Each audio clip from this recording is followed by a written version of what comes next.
What's good, Fin Nation? What's good? It's your boy Reason, and tonight I'm joined by the god of the mod squad, Rhino Sith, and the right hand man with the plan, Damian Deese. What's up? going on, boys? How you doing tonight? What up? What up? Man, we're just having a really in-depth conversation about Dan Marino and what could have been, and Go. basically all came to the conclusion that the Detroit Lions can go F themselves and they deserve everything they've gotten since because Yes, of what they do. y'all deserved Scott Mitchell now that we now have Oh yeah, that was payback for Scott Mitchell. That's what it was. That's exactly That was what it was. payback for Scott Mitchell, man. Damn, that was payback for Scott Mitchell. Yo, guys, so we're gonna preview the game. We got a bunch of defensive keys and offensive keys to go over, the matchup to watch, all that jazz. We'll give you all the weather report, some in-depth numbers about the two teams. But let's start it off with just this simply right now, boys. We are about 13. Speaking of the GOAT, and a half hours away from kickoff and the debut of the number 5 overall pick, Tua Tagovailoa, man. Like, I know Damian's it's tears, some of joy and some of sadness because of his jersey situation.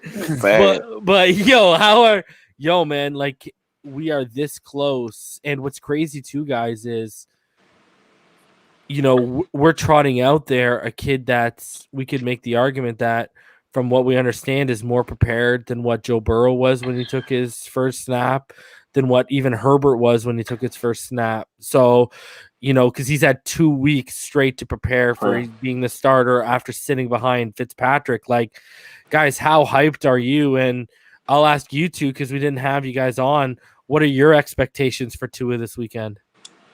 You want to go first, Rhino, or No, go ahead, Danny, please. Believe it or not, I mean, rookie QB first start. I have high expectations because this guy's played big games. He has 7 games of tape on this defense, and he is prepared for the moment. I just have confidence he's prepared for the moment. He's super accurate. His release is quick, so I'm not worried about their defensive front. I think Tua will be well prepared for that. I think Chan Gelly is going to script out at least 5 or 6 plays to start off with and make him super comfortable. He has Jakeem Grant, guys that he's going to be comfortable with.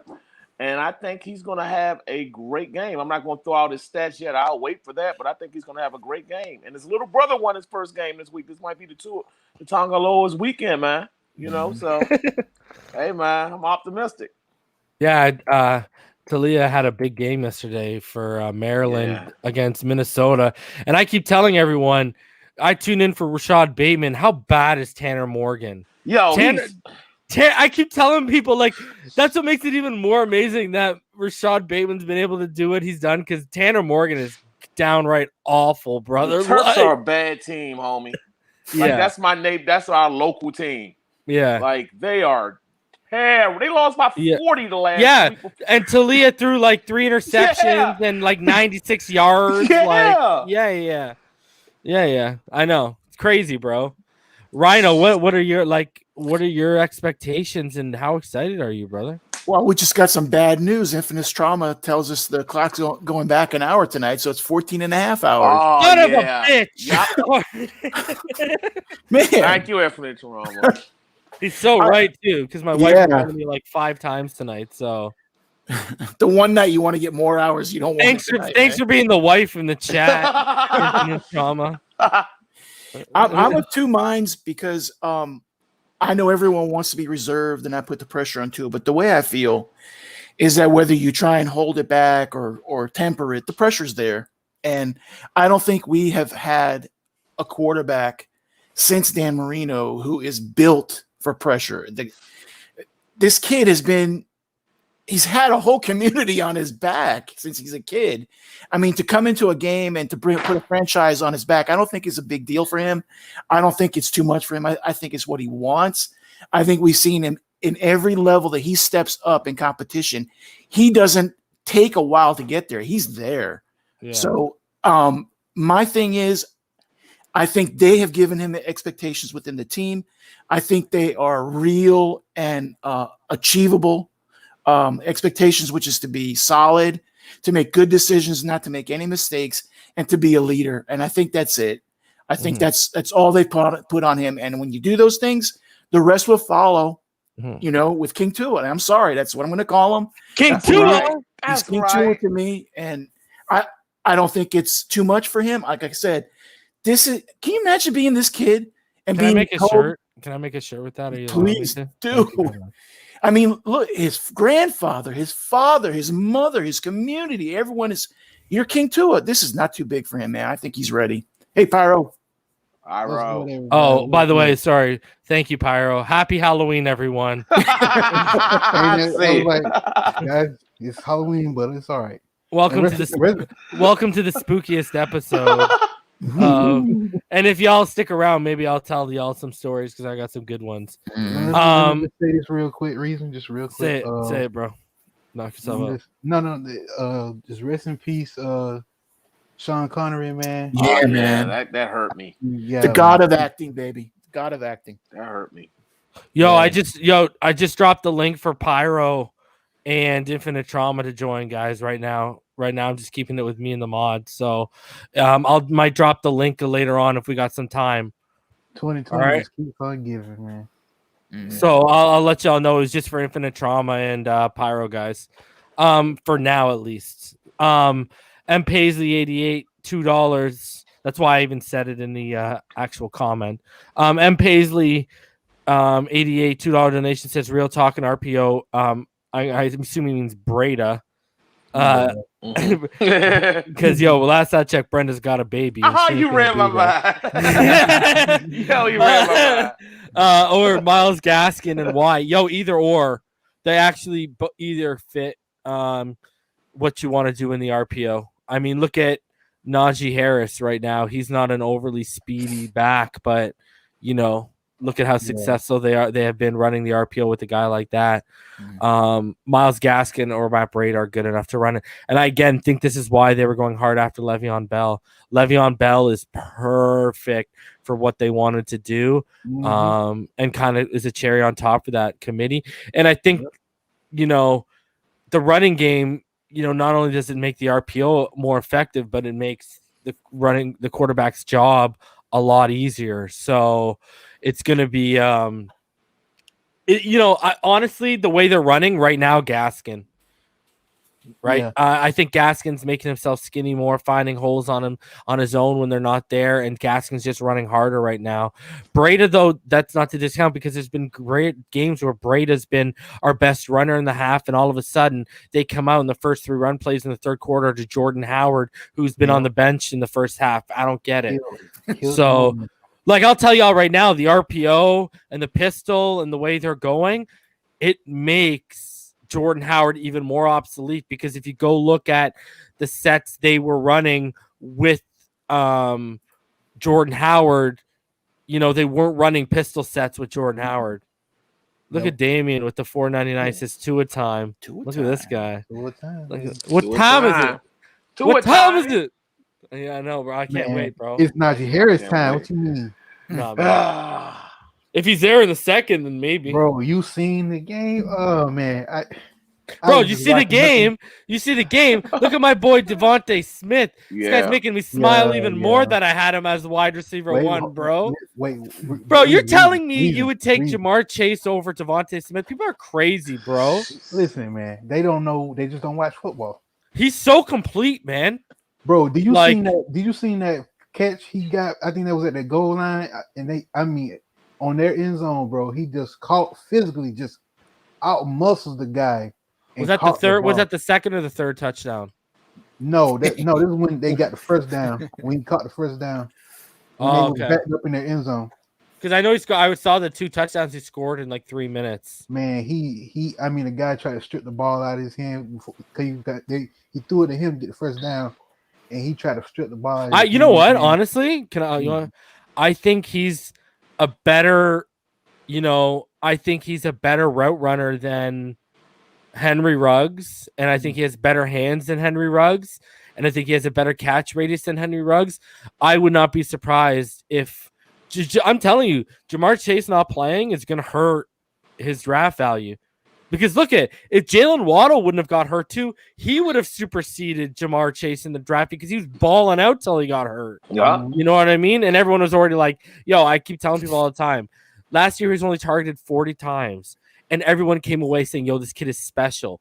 Do you know how crazy that is when you actually 40 targets amongst the amount of targets Judy was getting, Smith was getting, Ruggs were getting? Like, that's absolutely crazy. Like, if you actually put that into perspective, like, that's a very small sample size. And people are like, yo, this kid's so dynamic and so special. He's a better Tyreek Hill. I'm telling you right now, that's exactly what he is. Yep. And God, I wouldn't mind. Shout out to whoever that was that said it'd be in the 5th round. Good luck with that prediction. Oh, yeah. But hey, shout out to the Gators winning, man. Blowout. Yo, I got to say the one thing, though. That's going to be a good conversation this draft season is, basically quarterback, quarterback 1 to 3 is pretty much solidified. It's going to be a good conversation from quarterback 4 on because, Zach Wilson from BYU right now. I'm watching him. He's on. Yeah, it's on right now. Have you seen this? This kid is crazy, bro. Like they got a big matchup next week against Boise, though. That's gonna tell where he's gonna fall at. Buddy, that kid is crazy, bro. Yeah. I'm keeping a close eye on Fields too, man. Oh, Fields is the truth, bro. He's improved, man. Yo, I didn't see this last year, man. Bro, I told everyone wait. Bro, dude, shout out to the homie EMdolphin fan, but last year he used to hate on Fields. I was like, yo, do not hate on this man. Because I said last year, this guy is arguably going to be the best consolation prize for not getting the quarterback 1 in a draft we've seen in recent memory, man. Bro. And who does that help? Us with that Houston Texans pick. If Houston isn't 1, say if Houston's in the top 3. I want Panay. I want Panay, brother. But with Fields looking that good, like say if somebody offers 3 1s, reason. Honestly. Oh no. Oh no, we gotta talk. For me to sit down at the table, it's gotta be 4 1s. They might give it up. I want. Oh, I've already had this conversation. Yeah, I know, but still, like, wow. Okay, I'll tell you. I'll give you my parameters. I'll give you my parameters right now because there's parameters for 30 teams, and then there's parameters for 1 team. So for the 30 team, I know, eh? For the 30, New England, New England, got to throw New England in there too, because they're gonna be a top 5. Okay, so now you're gonna make me go even more depth here. Okay, so now I'll throw New England in there too. Let me get to those 2. So my bad, 29 and then 2 different teams. There we all right. Go. So the 29 teams. For me to even sit down at the table and have the conversation. So that's not even a yes. I need 2 firsts this year. I need a first next year and a first the year after. All right. If I'm going to sit down and talk with the Jets, all right, I want 2 firsts this year, which I believe they already have. But you need, and this is the same thing. That first from whatever team needs to be in the top 10. No ifs, ands, or buts. Okay. The second one needs to be like top 25. All right, don't try and give me no 30, 31, 32 pick. That ain't working, okay? Well, that might be because Seattle picked. Well, I'm just saying that's what. Okay, so that's what I want. Well, you can move up, right? Yeah, and Quentin Williams. Tell me okay. Quentin Williams. No. I don't want Quentin Williams. Okay. I want Ashton Davis. Okay. Oh yeah. Yeah. Okay. And now because I'm moving back out of Panay Sewell, I want Mekhi Becton. If you give me 4 first-round picks, Mekhi Becton and Ashton Davis, I will give you that pick. Because now you can have Trevor Lawrence, but you thought your offensive line was bad before. Here you go, buddy. Knock yourself out. Give me Mekhi. Let's go. And you can't draft a first-round offensive tackle for him for the next 2 years, so I've even screwed you even further. So let's go. So, okay, that's my thing for them. Now, if I'm going over to the New England Patriots, all right, I'm probably getting the same thing with the first. Okay, it goes up. Top 10, 20. I want a top 10. I want a top 25 this year. I want a first next year, first the year after. I want Joe Thuney. Okay, and I want him on a contract. I don't want to have to pay him. Settle that. I want Joe Thuney, and then I probably want like Josh Uche, or I want like some young defender that I can add to my core, or I will pick apart your secondary. Like if Stephen Gilmore's still there, I'll take him for a year. Yeah. Hell yeah. Oh, I can afford it. God, that's secondary. Oh, God. Yeah, that's Super Bowl there. That's Super Bowl 2021. That's what I'm saying. And you know what I could probably do with Stephon Gilmore? I could probably convert him like they did with Rowe. Wow. I don't have to. I could have him play in the slot. I could have him play everywhere. I don't have to have him play just the boundaries. And if I want to move off X, that makes it easier because then I can just go X and Stephon's here with Byron Jones. But I would actually, to be honest with you, prefer if I could get like, if you could give me a linebacker or like who opted out for them this year? Dante Hightower. Yeah. If you want to give me a Dante Hightower, a Joe Tooney, and those first, even that though, like Mekhi Becton and Ashton Davis are young, good pieces I can use. Like I feel like Tooney's kind of long in the tooth, and I got Kinley. I'm just depleting you. That's my whole goal. The Jets would be that stupid to give up Becton too. I think Roy is right. I think you don't want to trade him no matter what. That's what I think. That's a hell of a haul, bro. That's big time. Well, I'm giving you a franchise quarterback in the division. No, you're right. Yeah. You know what I mean? Like every other team, give me the first 4 and then let's talk who's got the best offer. But honestly, I keep telling people, like, look at Oakland. Look at the year Derek Carr's having this year. Look at how good Josh Jacobs has been the last 2 years because their offensive line is amazing. Yep. Look at Rivers has been meh, but the Colts are pretty good. Yep. Right? The Colts are pretty good because that offensive line. I want a better offensive line than the Colts or the Raiders. Mm-hmm. Because here's the thing. If you give me an elite franchise quarterback and you give me an elite offensive line, I've said this tons of times before. Super Bowl. I can get good to great production out of average to above average players at the receiver position, at the running back position, and I can afford to pay one weapon big time money outside of my line and outside of my, you know what I mean? Like I can have that elite boundary guy or I can have that elite running back at it, which I'd probably take the running back because of the RPO. Like RPO, I just need quick, reliable targets. That's really all I'm going to need, right? If you can run your routes at a higher than competent to a higher than competent level. If you're quick, if you give me 4.3 to low 4.4 speed and you got reliable, steady hands, that's all I need. I don't need Michael Thomas because the system and Tua will create a Michael Thomas for me. Exactly. You understand what I'm saying? So like the running back can be a difference maker. Like perfect example. Let's go with Najee for a sec. Go to the LSU game. The first half, it was all on Tua's shoulders. The second half, they involved Najee steadily into the second half. They got the RPO running based off predicating the run. And look at how Tua just started taking the top off LSU like it was no one's business. They were starting to come back. They were starting to come back. Yeah, man. Now you can get that with Etienne. You can get that with Najee Obvious. You can get that with, I think, Kenneth Gainwell. Rhino, he doesn't listen to me.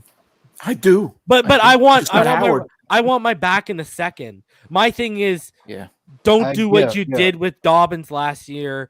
Take it with the first, second round pick. Yeah, they played around with it. They played around. That's why I'm saying. Played around with that running back. Because Jonathan Taylor wasn't gone. No, he wasn't. We took Hunt and and was it still Clyde Edwards-Helaire was the only guy off the board so far? That's the only back that was off the board. Yeah. And then our second pick, that's when Ravens picked Dobbins. Dobbins got picked before or something crazy stuff like they that. Picked at 50. They picked at 52, or we picked at whatever, right? There was a big dono. Yeah. Oh, snap diggity. Snap diggity. Oh, shout out to Vic. Let me see. How long ago was it? Oh, there it is. I see it. All right. Reason, thanks for the content, brother. Appreciate you, Vic, man. I hope you guys like the content, man. We're just having a talk right now. We haven't even gone into the preview yet.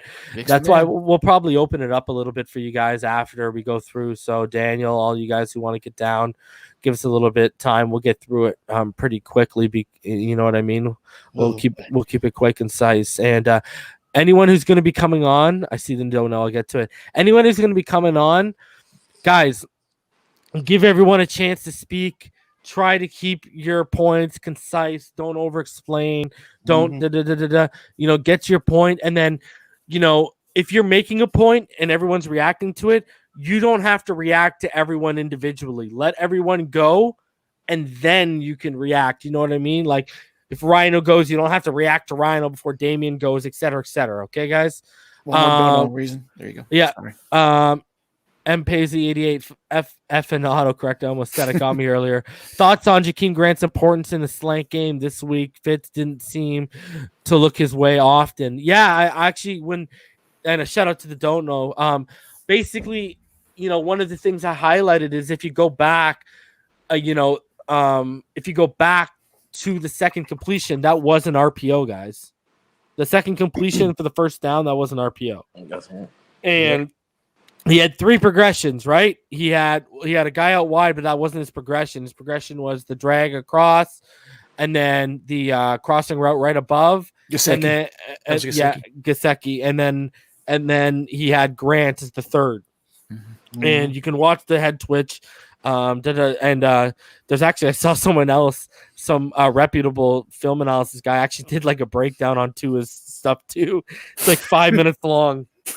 But he called out the same progressions I did when I laid it out for y'all. Yeah, and you saw what I'm talking about, Pyro? Yeah. He called out the same progressions I called out for all of you guys. Anyways, so and Grant was the third progression, and I think he's comfortable throwing to Grant because Grant fits the prototypical Alabama, because the prototypical guy is 5'10" to 6'1". It's not 6 feet and over. It's 5. He has no problem throwing to shorter targets. He's not going to discriminate to an extent that Fitz does, because I've told all y'all this. If you've looked at Grant's completions from Fitz this year, most of them were off designed throws to Grant, right? And that's because Fitz doesn't. You look at Fitz historically, go back to why did Godwin pop off with him? Why did Evans pop off with them? Big guys, right? Size to them. He's just always liked bigger. David Nelson, when I went back to Chan Gailey, how they use him as a tight end, right? Remember how I brought that up? He's a bigger guy, right? Like, that's why he had such a good season. The guy was targeted 95 plus times. Like, he likes big targets. And Tua doesn't discriminate with that. If you're open, you're open. You're open. You're open. That's it. And the ball's going to get there. Yep. So, and I'm telling you guys, I said this yesterday, and I'm sure a couple of guys on this panel have noticed it. The pistol has been implemented. It started at the end of last season, but week by week this season, it's become more prevalent as every week has gone by. And what did I tell everyone in the preseason? Remember I said, watch, they're going to start installing the RPOs, and I said they might use Malcolm Perry sometimes. I didn't get that right. But I said they would use Fitz too, right? I said because he's shown athleticism, even though he's not the fastest guy in the world. And that's what they were doing. Fitz was running a lot of RPO, starting to run heavier RPO as each game went by. And you could tell now with the 2 weeks, I expect a very RPO heavy offense. Like, it's that's what it is. I mean, listen to what Greer said about how Chan Gailey was ahead of his time with it, and then how you had that anonymous GM that told Daniel Jeremiah back in June or whatever that said in their scouting report they had Tua as the best Listen, they had Tua, this anonymous GM, as the best RPO quarterback they've ever seen, which I've told y'all already what I had already seen. If you got the RPO genius and the originator of the RPO, and then basically a kid who's mastering the RPO at a collegiate level, bro, what do you think they're gonna do, man? They're, he was salivating when they picked Tua. Yeah, and this is, you know what? I know I set the bar with 60% in terms of what I want to see, right? I wouldn't be surprised if I saw 70%. And the reason why I say that is because of, look at what the basis foundation of an RPO is. You're trying to make advantageous, easy throws, completions for your quarterback. You're not trying to make hard throws if they choose not to, and they only got 1 or 2 routes or 3 at max usually to choose from, and the running back, if he fakes, is one of those usually. So you know what I mean? And it's just the way they design it, right? Reading off the safety and the linebacker. It's designed for a smart quarterback who can make his read. That's why on the completion against Grant, he was identifying the mic, because that's a guy he's got to fuck with. Sorry, pardon my language. With he's got to move him off a spot, and he did. If you watched his eyes, he moved the safety, and the mic went with the middle route because he looked like he was going to make the throw on the middle route, which I think was Gesicki, right? Yeah. On the crossing route. Yep. He like the linebacker went with him, and the safety bit up on that route because he used his eyes and he sold that. In the corner was, and that's scary, bro. He gave. Damn, I can't wait, bro. For all these people gobbling on Herbert. Herbert ain't doing that kind of stuff, bro. Hell no. Herbert can't even make throws towards the sidelines at a consistent rate right now. If you actually watch his tape, a lot of his stuff, even Rhino noticed it. A lot. They're keeping it vertical based, right? Yep, like vertical. Herbert is not a horizontal thrower, right? Tua can beat you vertically or horizontal. It doesn't matter, especially if he got arm. I wouldn't say Herbert's arm, dude. But me and Ian, Pyro, me and Ian been telling people, bro. Like I even if you go back to my quarterback big board with Joe Burrow, I made a comparison about their slant routes. Joe Burrow would throw towards the hip, would throw behind, would throw too far ahead, sometimes too high, because he didn't have the zip on the ball to properly place it every time once the break was made and the separation was created. Whereas Tua, bro, everything is bang, bang, bang. Like it's either in the numbers or it's in the hands. Like it's bang, bang there. It's never, and it's because of the zip. It's because Tua got the zip, bro. Stop like, getting me excited. Stop. No, but I'm just saying, everyone crapped on his zip because you had arms better than Rosen with Eason and Herbert, and Rosen pre-surgery. Okay, you had bazookas with Eason and Herbert, and then you had a cannon with Jordan Love, because if Eason and Herbert win it, Jordan Love would probably have the strongest arm. But then right behind Jordan Love is Tua. Burrow's the one with the weak arm. Trent Dilfer. Okay, Trent Dilfer said he roasted Tua his first year. He says, all you do is come out here and throw darts like you have a rocket arm, which you do. That's what he said. He says that, and then what you need to do is go home and learn how to be a quarterback. Yeah. Yep. He said, and then when he came back, he said, you have done it. You surprised everyone.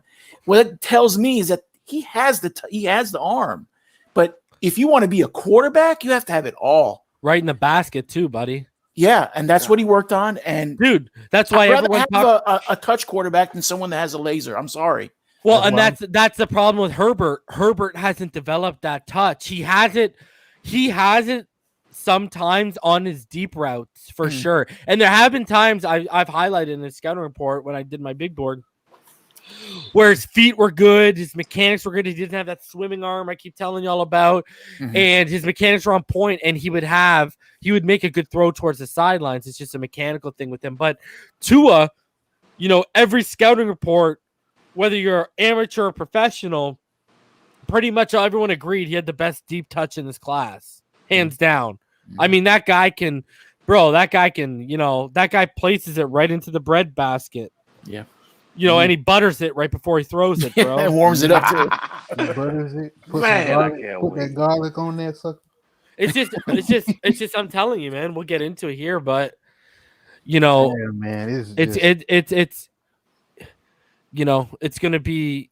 We'll get into it, but it's gonna be about more than Tua for Tua being successful. Yeah. Everybody has to click.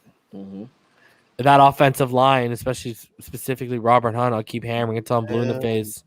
I'm so he's the only one right now that has me nervous. If Austin Jackson came back, I'm like, okay, I'm calm. I would say I wouldn't be not concerned about the offensive line if Austin Jackson on the lineup, but he's not, and we less see so. Yeah, less so. And we seen how he struggled, man. So I don't know, man. Hopefully Hunt can, fix that issue, the issue he had with the Jets. Hopefully, I pray to God he does. Because man, it's gonna be a long day if he doesn't. Yeah, that's my concern. Let's get into it, boys. Let's get into this preview, and then there's 111 in the room, and then we'll open it up to some of you to come on and give your thoughts and your predictions. So let's start this off. Let's go over the injury report as of yesterday, Devil's Night. So Lynn Bowden Jr. didn't practice on Thursday, but he looks like he's good to go. He's been full participation. Looks like he's going to be playing. Sorry. Yeah, no, it looks like he's going to be playing. Okay. Raekwon Davis, full. Jakeem Grant, full. It only looks like Jamal Perry is out. And because of that, Tay Hayes was called up from the practice squad today, activated, as was Benito Jones. Those were your two guys activated from the practice squad today. Adam Shaheen is questionable, but I'm sure he'll be good to go. Kyle Van Noy is good to go. Andrew Van Ginkel is good to go. He's cleared concussion protocol. Nice. We're all good. You go to the Los Angeles Rams, guys. Michael Brockers was limited today, so he's probably going to be a game-time decision. That could be a big, big loss for them. Aaron Donald, he's good to go. And it looks like only Tyler Higbee, their starting tight end, is questionable, but he'll probably be good to go. But he might as well be out after what Eric Rowe's about to do to him. So it is what it is. If he's going to be out, might as well say he's out. Yeah, might as well say he's out. Yeah. So that's your injury report going in to the game tomorrow, guys. Let's keep it going. Here's your weather report, guys, for tomorrow. What to expect, quarter by quarter breakdown. So by kickoff, as you can see there, it's going to be 86 degrees Fahrenheit, and then quarter 2 and quarter 3, it's going to stay there, and then by quarter 4, it's going to drop down to about 85. But for the first 2 quarters, as you see, it's going to feel like 95 degrees Fahrenheit. And then in 3 and 4, it's only going to feel like 94. But hey, that's in the heat. Keep them on the field. That, believe me. Aaron Donald look at the 69% humidity rate. Yeah. So, that's not so bad. That's not so bad though. Actually, 69. They're gonna melt. They wear them dark uniforms. I'm saying. They gonna melt. So hopefully, guys, we can keep their defense on the field a lot and establish that run game. Even more reason to run the ball tomorrow. Looking at the weather tomorrow. We gotta run that ball, man. So let's get into the keys, guys, and let's start off with the offensive keys that your boy has identified here. So establish the run to predicate the RPO and keep the Rams defense honest. So what I'm saying here basically is by establishing the run, that is going to open up and allow the RPO to be more effective, where they can't start stacking the boxes because they got to respect that the pass could come if the run doesn't come. And with that, you can start confusing linebackers and safeties as they don't know what's happening. They're on the balls of the balls of their feet. They don't know whether you're about to run the ball, especially like I mentioned earlier, and like me and Rhino were talking about before we went live. If a lot of your RPO, a lot of your runs are designed to the right or to the same side as whether if your throws are designed to, that's going to bring into what Flores was talking earlier this week about, guys, about conflicting safeties and linebackers and players on the defense with the RPO, right? Because they're not going to know what's coming, especially if you start throwing false keys at them too. So, the run is going to be very important for the RPO because the RPO plays to his traits, to his strengths, and you want to establish that early so you can get into a rhythm. You can basically create the identity for this offense early in the game and keep it going there. That's definitely. So what I have number 2 here is bend, but don't break in the trenches. So for example, you look at a guy like Jesse Davis, we know he's going to allow 3 or 4 pressures, but we know he might at best or at worst, allow 1 sack. So what I'm saying here is, okay, I can live with the 3 or 4 pressures. Don't give me the sacks. And this really holds true to Robert Hunt and Solomon Kinley for this week. Like I said yesterday, if you go and you look at the man, the myth, the legend that is Aaron Donald has not just been lined up in the interior, guys, because they do have a 3-4 base, but they also really show a lot of 4-3 fronts, right? And they haven't just been using him as an interior defensive tackle. They've been using him as a left end in a 4-3 or a left end in the 3-4 front.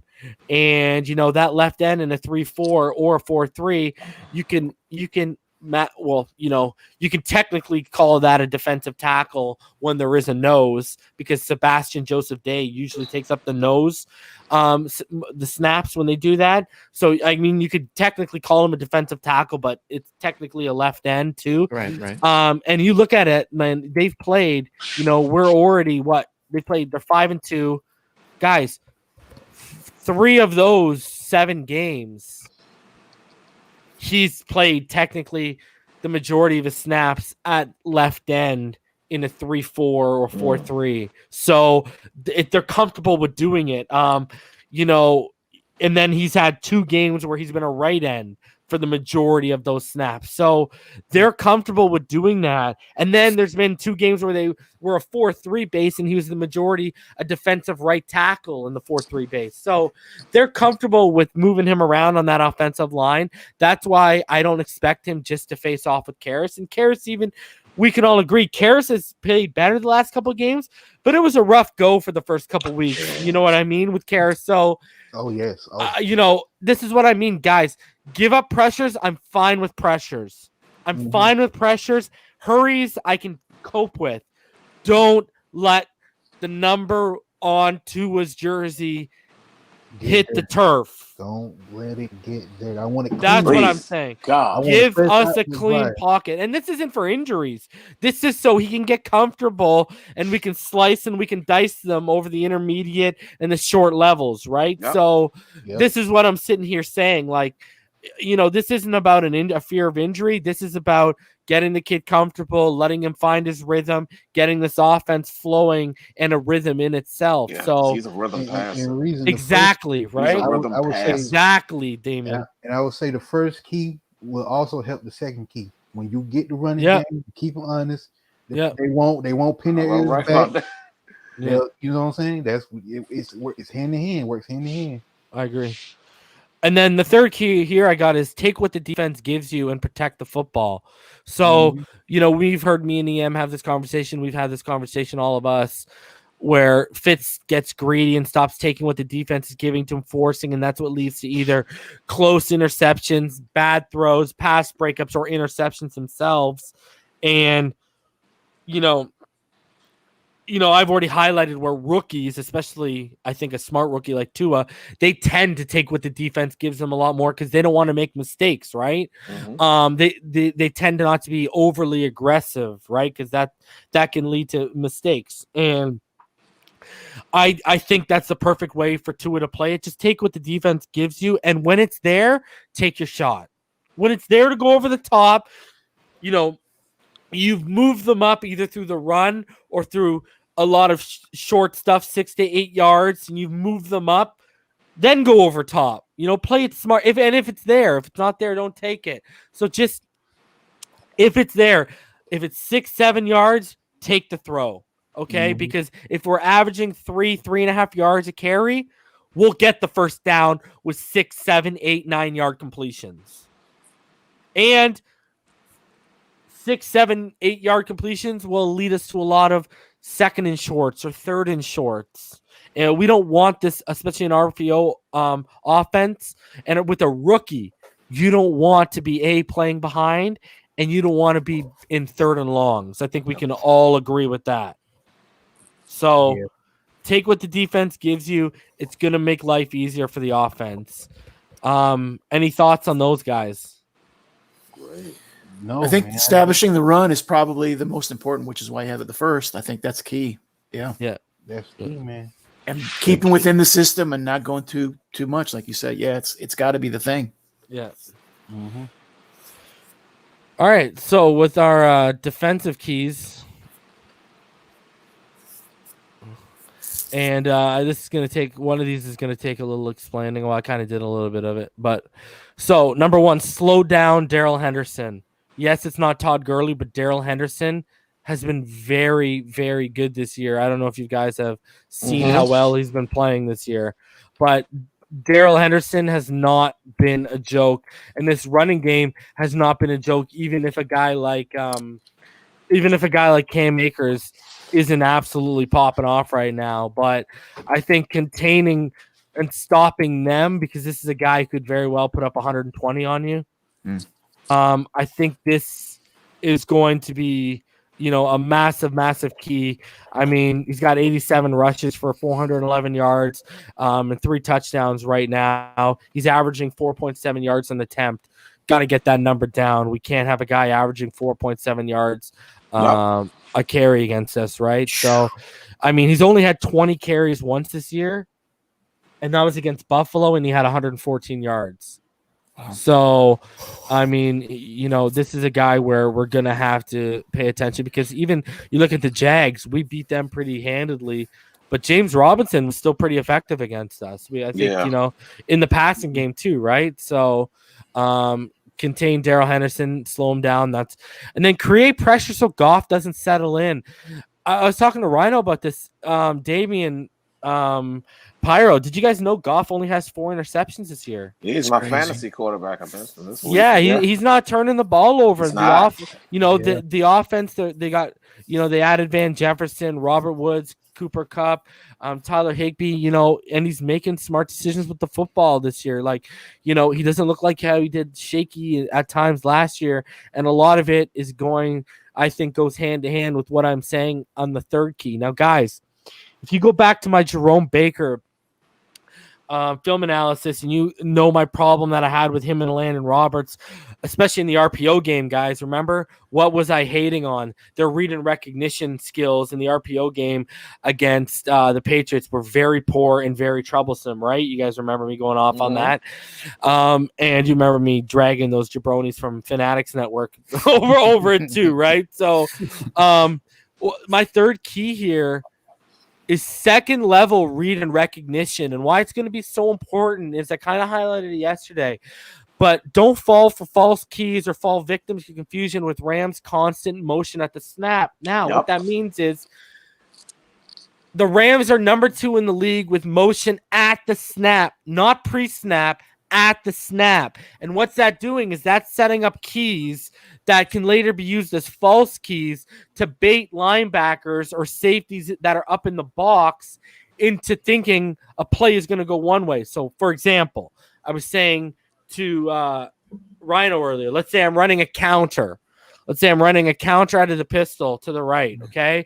And let's say I'm taking Eric Flowers and I keep pulling him to the gap, okay, to the B gap between Kinley and Robert Hunt, all right? Every time I'm running this counter, so it's a counter right.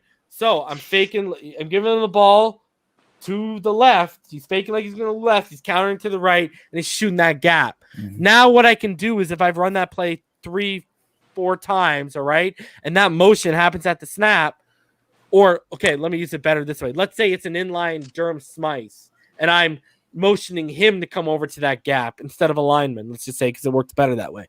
So I motion Durham Smythe over to that B gap at the snap, okay? Now, and if I'm going to run it the 4th or 5th time, I motion him, that linebacker, and if they've got a safety up, they've identified that key, they see the formation, they're saying, okay, it's going to be that counter coming to the B gap. They're going to go downhill off the snap. They're going to shoot it. All I got to do is I can either say, shit, it's a power left. So now instead of countering to the right, he's just taking it to the left, or fake it, throw a slant over to the middle where all these holes are vacated, and this guy's just got yards for days in front of him. So that's what they're kind of doing with a lot of this motion. They're setting people up with false keys with this motion of the snap. So the read and recognition, our linebacker are going to have to be very, very on their toes. 3 or 4 options for one play. Yeah, man. It's no joke, bro. It's no joke, man. So, our defense is going to have to play one of not only their best games, but one of their smartest games, especially from the linebacking core this week. So, any thoughts on that, guys? I just hope. I believe that Forrest will have them ready mentally for it. Because I don't know was they running that when they faced them in the Super Bowl? I'm sorry, say it again. There had to be some. They must have been running the same thing. Yeah, was they running that type of offense when the Patriots faced them in the Super Bowl? No, this motion just started. This offense is this year, the first year, because McVay basically learned it after he got his ass kicked by the Ravens, and the Ravens run motion at the snap at about a 33% clip, and they got absolutely destroyed last year, and he dissected their offense and found out why. And so now they implemented that, and now they're the number 2 team in the league. They run it over 30%. Just under the Rams, like 2% or 1.5% under the Rams. So Flo needs to come up with under the Ravens. Answer. Sorry, under the Ravens. Flo needs to come up with an answer. Yeah. And you had 2 weeks to prepare for it, so I think they will. But the problem is knowing that they're going to create false keys off of it. Yeah. You're like you still at the end. You don't know what it's going to be. Yeah, so they could change it again. Yeah. So, that's where I'm at with the keys this week, guys. That's very in depth. Thank you, my friend. Very good. Look, shout out to my graphic guy for compacting all those words into the third key. He got him in there, though. Yeah, I got him good on that one. I got him good. That guy's gold, dude. That guy's gold. Yeah, he's the man. So my matchup to watch this week, and let me know if y'all agree with it. And it was supposed to be 5-on-5, but my graphic guy said I can only do 8. All right. So shout out to him again. My matchup to watch this week is basically our offensive line against Michael Brockers, Leonard Floyd, and Aaron Donald. Yep. But I also had Sebastian Joseph Day on that as well. And shout out to him because he's like, yo, I can't do that. And then I also had Samson Epichem on that as well. So I had 5-on-5.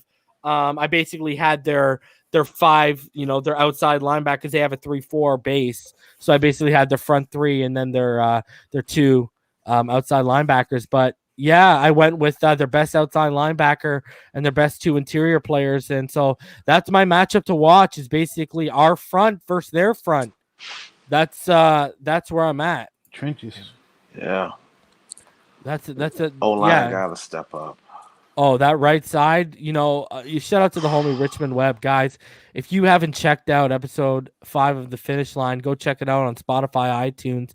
Richmond Webb said it a couple episodes. Greg Williams laid the blueprint, and now teams are going to keep trying to do it until you prove you can beat it.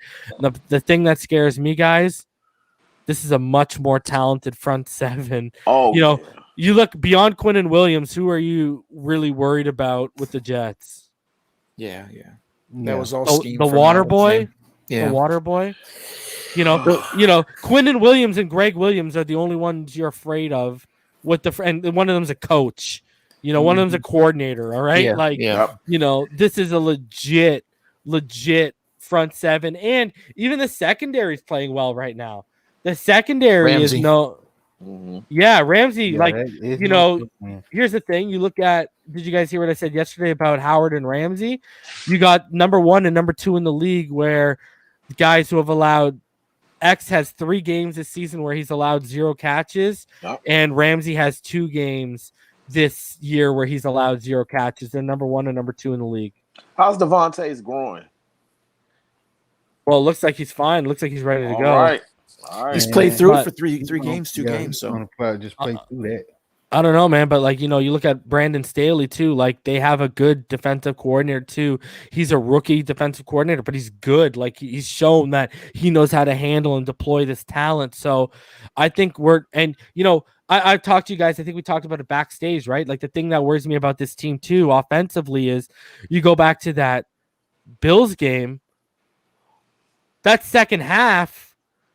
They turned it on out of nowhere, and what did they had scored them like 27 or 24-3 in the second half or something like that. Bills should have lost that game. That pass interference was stupid. Yeah. They should have lost that. Yeah. It seems like to me that if I'm the Rams, I know exactly where I'm going. I'm going after Kinley, and I'm going after Hunt and Karras. That's where I'm going to go. Yeah. It's up to them. They're going to have to man up. I don't know how else you can avoid playing these guys. It's all about in your face and being a man, Yeah. Be a man. The offensive line steps up, man. The MVP nod is going to go to that coach. Yep. But guys, all I know is you had Kinley and you had Hunt on their butts in the Jets game. That's all I know. One play, so they got to step up. Right, don't stop it. That's the key of the game, like Reese's saying. If we do well there, everything should fall in place. If they are as soft as what they appear, obviously they're grown men. I'm not calling them soft, but I'm saying how they looked. And not just in the pass game, Rhino. If they hold their own in the run game too, that's going to help our pass game and our quarterback and keeping the defense honest too, right? So, it's I think they are the key to this game. This is the key matchup, bro. Like 110%. Like, because here's the thing: if I know I'm going to get flawless protection or really good protection, I don't have to target Jalen Ramsey's area to kill you. No. Yeah. I don't need to. Mm-hmm. Yep. I can kill you over your linebackers, and I can kill you on the left side. And I can just slowly dice you over and over. Exactly, right? I don't need, if the protection holds up, I'm not worried about Jalen Ramsey, man. How do you think they're going to approach it? Reason? Are they going to say we're going to play our offense? We don't care who anyone is, or are they going to say the opposite of what you were saying? They're going to focus on where Donald is. What do you think they're going to do? I would do what I've been saying in terms of a lot of my runs are going the ways my throws are, and I would be throwing it to Donald's side because that's the first guy I'm trying to confuse. Okay. So go at the strength. And I know people have said, they don't know if they would do it. Or, even Richmond said that I don't know if I'd do it. Cut him. Throw some cut blocks. Mm-hmm. Yeah, cut blocks. Yeah. Make him think about his ankles and his knees, and if they're gonna make it through this game. Mm-hmm. Patriots do it. Yeah, man. Why not? Yep. I don't give a crap, bro. I'm here for the W. I'm not here for your feelings. Yep. It's legal.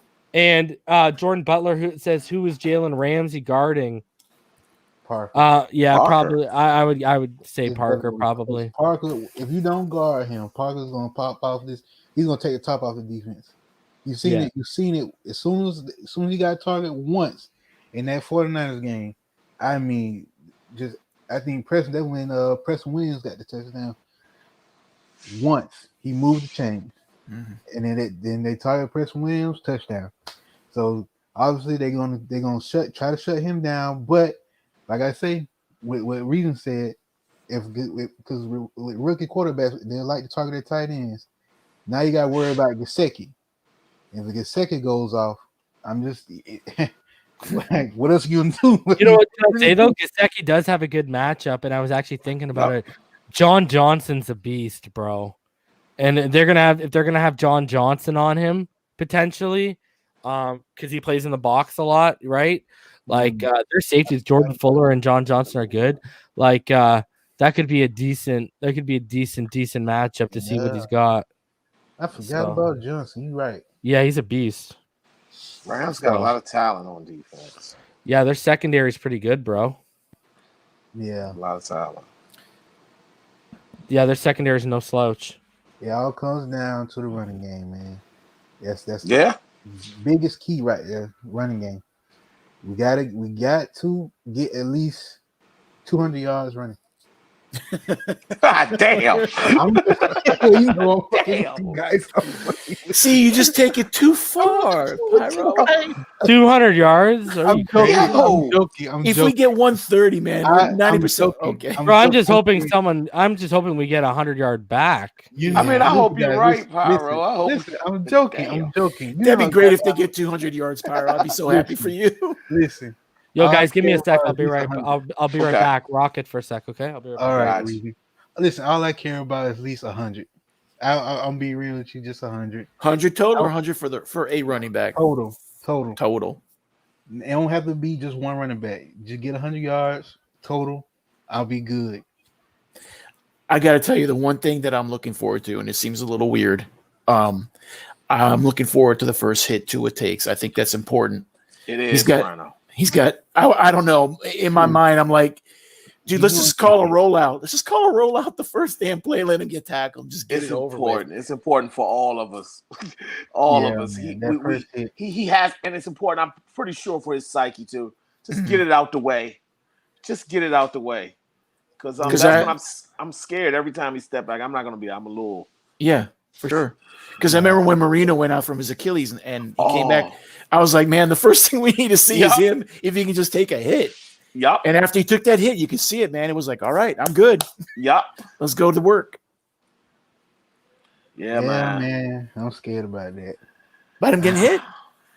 Yeah. I'm not gonna lie with you. I'm scared of him getting hit, especially if how they land on him, man. If they land on him, I'm like, oh god, I'm gonna have a heart attack. It's Aaron Donald. Yeah, man. That's why I said I'm kind of with Stephen A. Smith with that when he said at least I would have waited at least one more week because I would have done that. I was like, I'll wait one more week. Yeah, but what's the listen? I don't care, man. That Aaron, out of all of the defensive tackles, out of all the defensive linemen, he's a defensive lineman. You know, defensive tackle. Out of all the defensive linemen, we have to go against this monster. But we can't think like that. Like, say if we go on a playoff run, we'll play against a defense like Pittsburgh, Baltimore. Here's the thing, though. I know he has to go against somebody like that eventually. But for his first NFL game, you know what I mean? I kind of want to, just get him, just put a little season on there. It'll make it that much sweeter. Now, listen, now I'll be real with you now. If he really does show out against this Rams defense, bro, yeah, I'm buying his jersey. I think you're gonna buy his jersey. I mean, I remember when Marino in his second year went against arguably the best defense ever on Monday night, and they were undefeated. But you said 85 there. Second year though. Second year, yeah, but the Rams. I mean, Rams aren't all world. Let's be honest. This is not all. You really have a transcendent player on the defensive line, but they're not all world. Yeah. And I'm not worried about really Devontae going against Jalen Ramsey. Devontae's got off on arguably the best cornerback in the league. Mm-hmm. Like he was getting off on him the first game. I'm not worried really about their defense. My whole worry is like what Rhino said. I want to see this first hit get out the way because he's going to get hit tomorrow. We know that's going to happen. I just want to get that out the way. That's the only thing I'm nervous about. Like I believe the Dolphins will get the W. I'm not even worried about the W. I'm just worried about how he handles himself after he gets hit and how he performs under pressure. That's all I care about. And I know he's going to perform well under pressure. I'm just worried about the hit. Here's my ideal scenario about when he gets hit. Like he gets hit on completion for a first down. He gets up, dusts himself off, and get back in the huddle. Now if that happens, man, I'm like, bro, that's my quarterback. He's got it, man. This kid's got it, man. He's special. Donald is amazing. Okay. And I'm not taking anything away from him, but this is the NFL, dude. Yep. These are monsters everywhere. And to me, I like Stephen A. Smith, what he said, I understand it. It makes sense. It's nice to talk about as a fan, but if you're running an organization and you're a head coach or offensive coach, you can't plant things like that in someone's head. And if you were to, everyone knows Tua is ready is what I'm saying on the team. That's my point. And the only thing left is take a live hit. Even though he might get tackled in practice, I think we all agree a practice, even preseason game is not the same as a regular season game, just as like a regular season game is not the same as a playoff game. Yep. So I understand Donald is amazing. Don't get me wrong, but there's some big ass men in the NFL, bro. Yes, they are. So yes, they are. But I think though, hopefully our defense comes out and play like how they've been playing. I know that it's gonna take them a while for them to get back to what they were, with the bye week and all that. So hopefully they come out and play like they've been playing when they played the Jets. When we played the Jets and the 49ers, if they come out playing just like that, I mean, bro, it's gonna be a good day for us because Benito Jones was popping off. Wilkins was popping good pressure. Yeah. Davis was popping off. Everybody was. It's the Jets, though. We got to see. Reason how would you rate the Rams offensive line? It's okay. It's not like great, but it's good. It's good enough. It's competent. Rushing is good because the running That's back. a good I guess. point. Like they added some. They added what's his face, that old ass tackle, Andrew Whitworth. Yeah, and he's been good. Austin Colbert's pretty good. Their center Blythe is pretty good. Who else is on that offensive line? I forget who the other tackle is, but he's not bad. But the reason why I'm saying that is because you watched the 49ers game when they went against the 49ers. The 49ers were getting some pressure on Goff. Right. Yeah. Like they're nothing to write home about. They're okay. Yeah, that's what I'm saying. So there's something we can get there. We can make something there. Yeah, that's what I'm talking about. It's not going to be easy. It's What's going on, Esteban? All right. He says nothing, bro. Nothing. I like our secondary muted. matchup against their receivers. I love Byron Jones and X going against Kupp and Woods. Mm-hmm. I love our chances in the secondary. I love our secondary. Bold take. I got a bold take. Oh, God. You already had it, Pyro 200. No. That was a joke. Okay. Goff's going to throw an interception. Oh, I agree with that. More than one. I don't know if you get more than one. You might get one. I'm going to say one. Just one. It's going to take it. What's going on, Daniel? It's going to take it from me. What's up with y'all, man?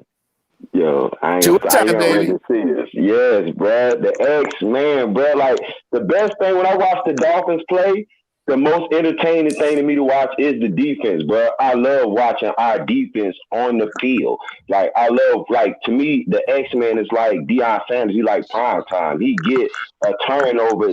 Like, every game he get a turnover, bro. Like, I'm telling you, like, that Seattle game, like, if we could have scored a touchdown, like, our defense looked so good, but we just couldn't, like, we just wasn't executing, like, on the scoring end, like on us getting touchdowns. But like, bro, our defense to me is like, I love watching our defense on the field. It look amazing. Like, I'm ready to see it. I'm ready. What's going on, Todd? How you doing, brother? I'm doing all right. Another night at work. Look at this guy out there getting the money. He's half Jamaican, bro. Is he? No. Oh, okay. His work ethic. So what's on your mind, Todd? He's working graveyard. Man, I don't know how I'm going to sleep tonight, man. I can't wait for tomorrow. It's like Christmas, man. It's like Christmas. Bro, can I say something? I hate to be that guy, but I saw that "Twas the Night Before Tua" thing today. Yeah. I hate to be that guy. I just seen it too. You know how many people on that didn't even want him? Oh, my God. I haven't seen it. No, you know what I'm saying? You know how many people, like, I'll say this, like, I guess work cool or whatever like that. I saw but the creator of it who dropped it, Big E, shout out to Big E, I guess. My first interaction ever with him when I got into, like, Dolphins Twitter was, like, February 5th. I remember it because I actually looked it up. And basically, I got into it with Big E because he was mocking Tua when Tua was throwing at that you remember when Tua was throwing at that indoor complex? Yeah, Delphers. Yeah, you remember with the kids, he was throwing the kids or whatever? This year. Yeah. And he was like, oh, because the guy like responded to someone said, he's not even throwing at the moment right now. So literally the day before that clip came out, and I said like lies told on Twitter, and I said like, yo, he's been what are you talking about? He's been throwing, and then he responded like, oh yeah, he's really out there throwing bombs. I'm like, this guy's throwing to like 8-year-old kids. What do you think? Like he's like, yo, go run a vert, bro, and all like 40 year. Like, what do you talk? You know what I mean? And yo, he said he's like I'm gonna laugh when Twitter blows up and we don't draft this kid. He said that? Yeah, bro. Oh, I got the screenshots. I got the receipts. You want to see them, Rhino? And I believe you. That's some bold stuff. I went back to the thread, and someone responded and called him an easy roast because you know who he wanted us to draft? Don't say Herbert. Nope. Simmons. Love. No, it's a quarterback. No, not the guy. Daniel's the closest so far. Love. Eason. No, the one that Tua replaced in Jalen Alabama. Hurts. That's who the fuck it was. Jalen Hurts should not be named. I was like, Big E, does he stand for eye test? Like, what's going on here, bro? So, that's some bold stuff, bro. Oh, bro, I'll link you. No, I just whoa. So the guy that Tua replaced, he was like, "Yo, this the guy we need to get." Like, even though he showed his, but I don't get this. But I don't get this. I guess I'm just way too like. I don't want to say I'm way too real, but like, you know, isn't that like you're out here putting out like a night before Tua and getting all these people involved so you can get all these likes and this love when you didn't even want the guy? That's a lot of them, man. That's Like, a lot of them. like, am I the only one who thinks that's crazy? No comment. Maybe it's because I was the one who, before we drafted him, I told everyone who didn't want him. I told all the Josh Rosen truthers. I told all the Burrow pushers, and I told all the Herbert lovers. And I told all the Herbert lovers, keep that same energy when we draft Tua and he pops off. Keep that same energy that you wanted nothing to do with this kid. Hey, put some respect on Jalen Hurts. He's doing a damn good job at handing out Gatorade to the players. Now, I mean, he still can be a good player. He still can be a good player, but I don't think he's gonna be Tua. Like, he's a backup. Now you gonna say that? I don't say that because we already know Carson Wentz gone. I don't want to say that on a player, but like. Wentz has proven to us that he get hurt in the season. And I think Jalen Hurts going to have a chance. So he literally got a chance. And with Doug Peterson calling plays, like Doug Peterson is like innovative and calling plays. So I feel like he'll have a chance. But like for us, Tua, bro, reading and progressing through like defenses, you know what I'm saying? I don't want to call him King Tua yet because he's just a little pressure. He ain't done nothing yet. But you know what I'm saying? Like once he earned our respect, like I feel like he gonna earn our respect because he got like a whole little island, you know what I'm saying, on his back. And I feel like that's pushing him even more. I feel like people understand. I feel like that's gonna push him even more. So like, you know what I'm saying? I think his drive, his motivation is gonna be really tough. It's gonna be like Solomon Killing. Like people understand like Solomon Killing got that same type of drive. He got that same just I want to work and get better and learn. So like I just feel like, you know what I'm saying, bro, I'm ready to see us. Like I'm ready to see the X-Man. I'm ready to see what he do. I want to see if he can get 5 in a row. You know what I'm saying? You know, I just want to see. I was ready to see us. And Preston Williams gotta step up. Like Preston, I want to see Preston Williams. Like I want to see Preston Williams doing Preston Williams. Like last year, Preston Williams making those wonderful catches. I want to see some yards after catch. I want to see no catching it and falling down. I want to see some catching it and doing some stiff arm, getting some extra yardage. I want to see I just want to see something extra with Preston Williams. You know what I'm saying? Because we already know like Devontae Parker a little banged up. So I just want to see a little extra and see what Lynn Bowden Jr. got. I might be saying his name wrong, but I want to see what he got because I feel like he had a little time with Tua, so I feel like he should be able to do. So I just want to see. I was ready to see us. That's a lot. What about Grant? What about Grant, Daniel? I mean, Grant can be. Like Grant said, he don't like playing the slot, so he already told us, and we heard that from his mouth. And I know that's the position he has to play. I don't really trust him in the slot. I rather see one of our tight ends. I feel like Mike Gesicki is like top 5 tight end. Like he get a lot of pressure. Like some of those. If you go back and watch the tape, you'll see like some of those plays where like Adam Sahin was getting those touchdowns. Gesicki was like the defense was focusing on him because he's that good of a weapon for us. Like he's He's that good, bro. He like top 5. I'm telling, like he's top 5. Like, but like I'm just ready to see us. I mean, I don't want to talk too much. I don't want to jinx us. I feel like when people talk on something, you jinx it. I'm ready for us to see it. I want to see it. I want to be talking and I want to, you know what I'm saying? I'm ready for tomorrow. I'll be over my boys talking smash about twisted. Like, you know what I'm saying? Like, you know what I'm saying? I'm just ready. So I'm just ready, bro. I'm just ready. Yeah, man. That's where Tua's at his best, though, is because he puts the ball where the receivers can make plays after the catch. Yes. Yep. Man, Yep. all I'm getting flashbacks of that practice footage, him throwing in the end zone, man. That was perfectly placed, man. Anyways, I'll just let somebody else go ahead. Where's Etza? I want to say this too. I'm right here, but I'm just. You taking listening to y'all. Esteban, go ahead, bro. Go ahead. Nah, I'm just listening to you. I just thought it was crazy, man. I'm trying to finish up with Halloween and trying to, it's like a kid on Christmas, man. When you expect a big gift, and it's better just not to like put it out of sight until it actually happens. Are you outside right now? No, I'm inside. Oh, you're breaking up. Like, whoa. Breaking up. Like, can you hear me now? Yeah, I can hear you. Oh yeah. No, I was saying, I'm just getting done with Halloween, and I just thought it was crazy that y'all were on right now, man. But yeah. Can you hear me? Okay, hold on real quick. Robot. Yeah, you're breaking up like bad cell phone reception, early 2000s.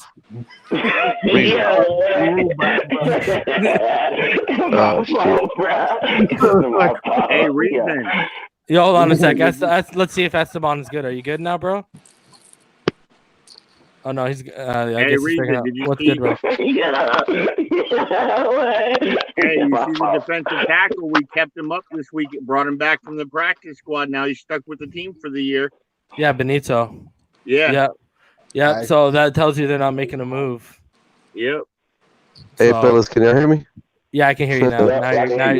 Now you're legit. Yeah, no, man. I'm just getting done with Halloween right now. It feels like You're all jacked up on chocolate. No, man. We actually shouldn't have been having such a big social, but there was a lot of drinking, man. Let's put it that way. I handed out a lot of adult beverages to trick or cheers. Toast up to you. What's the drink of choice? Dos Equis and Miller Lite, man, to the adults. And the kids were grabbing bags of candy, man. You know what I mean? I just try to make it social and peaceful, Do you guys have MGD down there?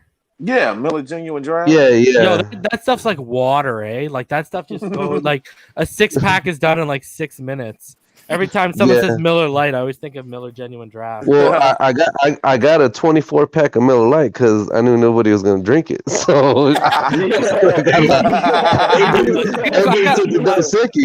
got a question for y'all. Got a big brain because I'm a big dark rum guy, and they don't sell it up here anymore. And they used to through my 20s, and then they stopped like in my late 20s. Mount Gay special rum. Have you guys ever heard of Mount Gay? No. I got a liquor cabinet full of rum from like Puerto Rico and shit that my brother brought me, but I don't got any dark stuff, man. Oh, I love my dark rum, bro. I love whiskey, man. There is a what is it called, man? It's a peanut butter whiskey. What is it called? Screwball or man, I'm messing up the name. Anyways, man, it's a peanut butter whiskey, dude. It is so good. Reese's whiskey. Man. Yeah, I'm a big whiskey drinker, bro. I got a pre-order for a mesquite smoke whiskey that I ordered like 6 months ago, man. What is the barrel mesquite or something like that? Yeah. That like MMA wood, fighter, like the wood is like the wood. Yeah. Josh Barnett. Yeah, he was on Joe Rogan's podcast, man. He just started his brand, and when he did the podcast, man, he was on his first. He had just sold his first barrel, and it jumped all the way to his 5th barrel. By the time I put in a pre-order, it was on his 5th barrel. Let me guys ask you something. Have any of you tried McConnor, Gregor's brand? Oh, I've had it. Is it good? It's shit. It's shit. Yeah. That's what I happens. just want to It cover reminds this. you of Tullamore. I haven't drank it, but people have told me. I just want to cover this. Ayub Matson with the $2 donation. He says Michael Penix Jr. is a top 5 QB in this upcoming draft. He's not eligible. He's a sophomore. I like Michael Penix. He's kind of had a struggle to the beginning of this year, but when you talk about that draft, you got like Keldon Slovis from USC. He's going to be eligible. Y'all know how I feel about my boy Sam Howell from North Carolina. Mhm. He's going to be eligible. Y'all know how I feel about my boy Jaden Daniels from Arizona State. He's going to be eligible. So like Michael Penix, I don't know, man. I don't know if he's a legitimate NFL starter. I appreciate the donation, but I do not know if Michael Penix is a legit NFL starter yet, arm talent wise. Hey, Reason, the 2 people that made their draft today, though, was Smith and ETN. Oh, what with how they play? Yeah, Etienne had a good. Yo, you know what's crazy? If all of y'all remember, did you watch the Clemson game? Some of it, yeah. I watched bits of it. That quarterback who came in. Yeah, number 5. What's that kid's name? Yo, he's from that QB1 show. Yeah. He replaced that kid who went to Josh Rosen's school. Wow. Remember who went to a Saint whatever? That school, that Saint starts with a B. Starts with a B. Bonaventure? He's the same number too. He's the same number he was, number 5 too. The same. Yeah. That guy's from that show. He was the backup and he took over for that kid, athletic kid. It just shows you throw anybody into that. He was more big. He was the same. He could play. Yo, he was a big boy in high school, man. He was. He was a big boy back then with the arm, and you could see like he was like a big dense. Yeah, Remember he took the job, and the dad told the kid who lost the job, "We're leaving."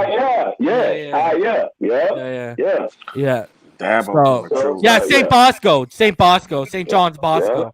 That's what it is. St. John's Bosco. But that's good. Yeah. So I actually I'm not even gonna lie.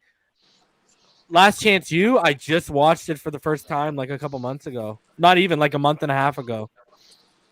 I never watched it before.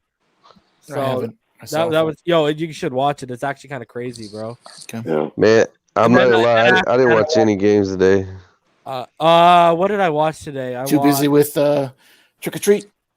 Yeah, my neighborhood on Halloween, 4th of July, basically any holiday is, man, it's turned up, dude. It's really festive. I think I have a lot to do with it because I always got it started. I always did, man.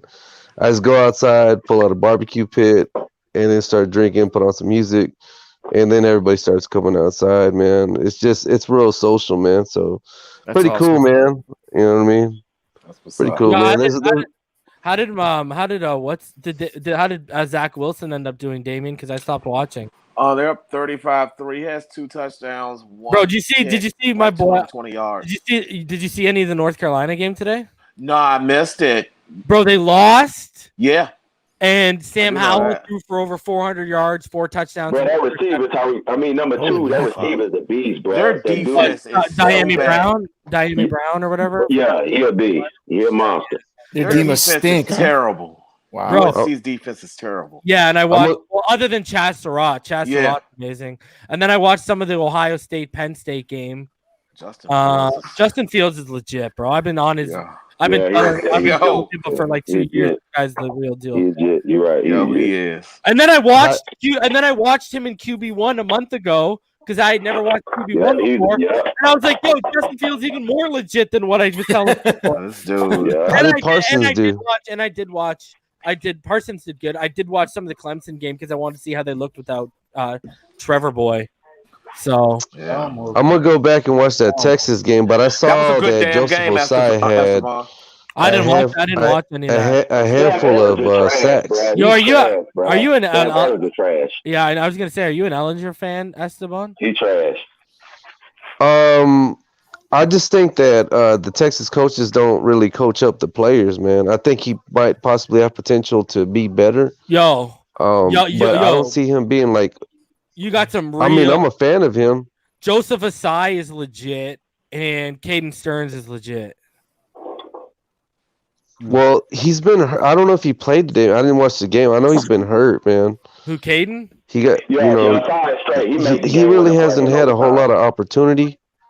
Where like he had a lot of.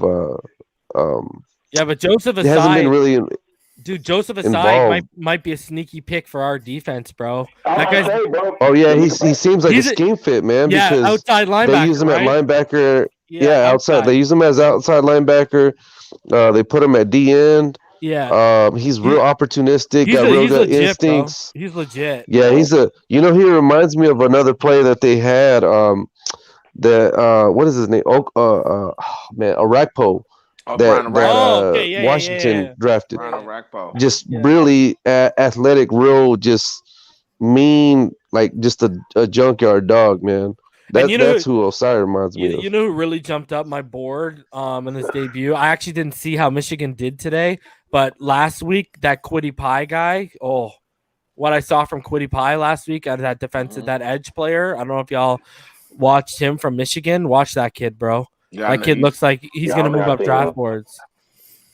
So Quiddy Pie, KWITYPAYE. He's actually legit. Hey, Etza. So what do you think is gonna happen tomorrow, bro? What do I think? Yeah, man, I'm gonna go to church and I'm just gonna pray for protection. I know. Me too, Esteban. I haven't been to church in a while, but I know I can't ask Big G to take. I can't ask him to take sides, but man, just protect him. You know what I mean? Make sure whatever it takes, man. Somehow, he can inject some kind of, I don't know, like big play, blocking from Hunt and Jesse Davis. I'm just worried about that tackle position. Honestly, pray on Jesse Davis. I'm telling you, bro. What do y'all think about this though? After the results from the last game, do y'all think that maybe Davenport might be in the starting lineup and put Davis back at right? Nah, I don't think Robert Hunt will come out till Jackson comes back. You think so? Yeah. I'm just, man. Davis gonna be the swing tackle, like y'all said, bro. I don't see. I agree. Yeah, in all honesty, I think that they are not going to deter from the run game, and I mean, I've been mentioning this back for over a week now that they got to go back to the run game and be just dedicated to it, regardless, no matter what. Pyro, calm down. So that's what. Problem is that if you're gonna go to that run game, that right side of the line's got to play better than what it did last week. Yeah, and 100 times better. Yeah. The other thing that I was expecting. The other thing I was expecting was Davis did not. Have you looked at how bad Robert Hunt and Kinley were last week? Davis was not. They weren't even in the same realm as Davis last week. And that's the first time all year I can say that about Solomon Kinley. Robert Hunt got charged with 3 sacks. What was it?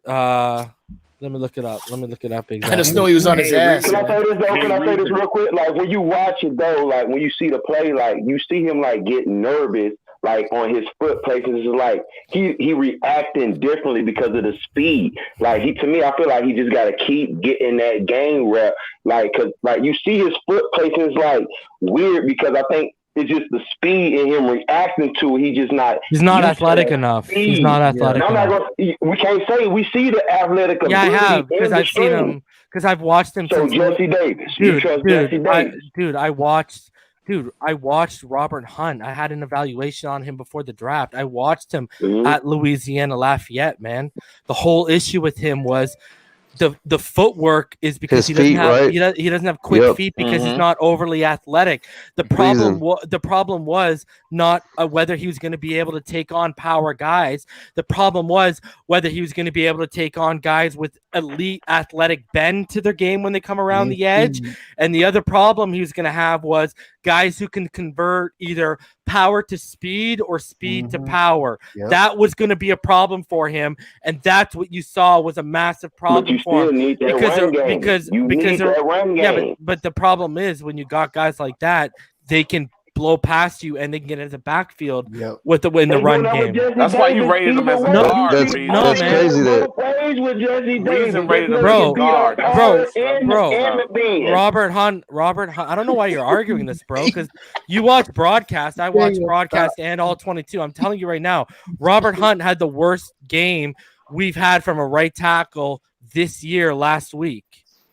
it's crazy. Like, It's crazy that you're this saying that though, this because his foot faking was kind of bad. It was bad, but I've seen Jesse Davis just get just as murdered, bro. Like I told you, like to me, like I think I see, like he like it would be like Kenny. If Tua was out there, it'd be like Kenny from South Park. It'll be murdered. Like every play, I'm playing for this dude, but I know he gonna get murdered every play just because of just me knowing just seeing it. I done seen like we done seen Fitz. They say Fitz make plays, he throw it the quickest because he have no choice. But I think it's his athleticism. That's the reason I think we playing Tua, because his athleticism will help complement our offensive line, especially with that power game, will help kind of divert a So little you bit think of Tua like is going to pressure make? off So you Miles think? Gaskins, who is better than what we think because he can read holes. So Like, you I think like Tua is Miles going to Gaskins, make he them can read better? holes.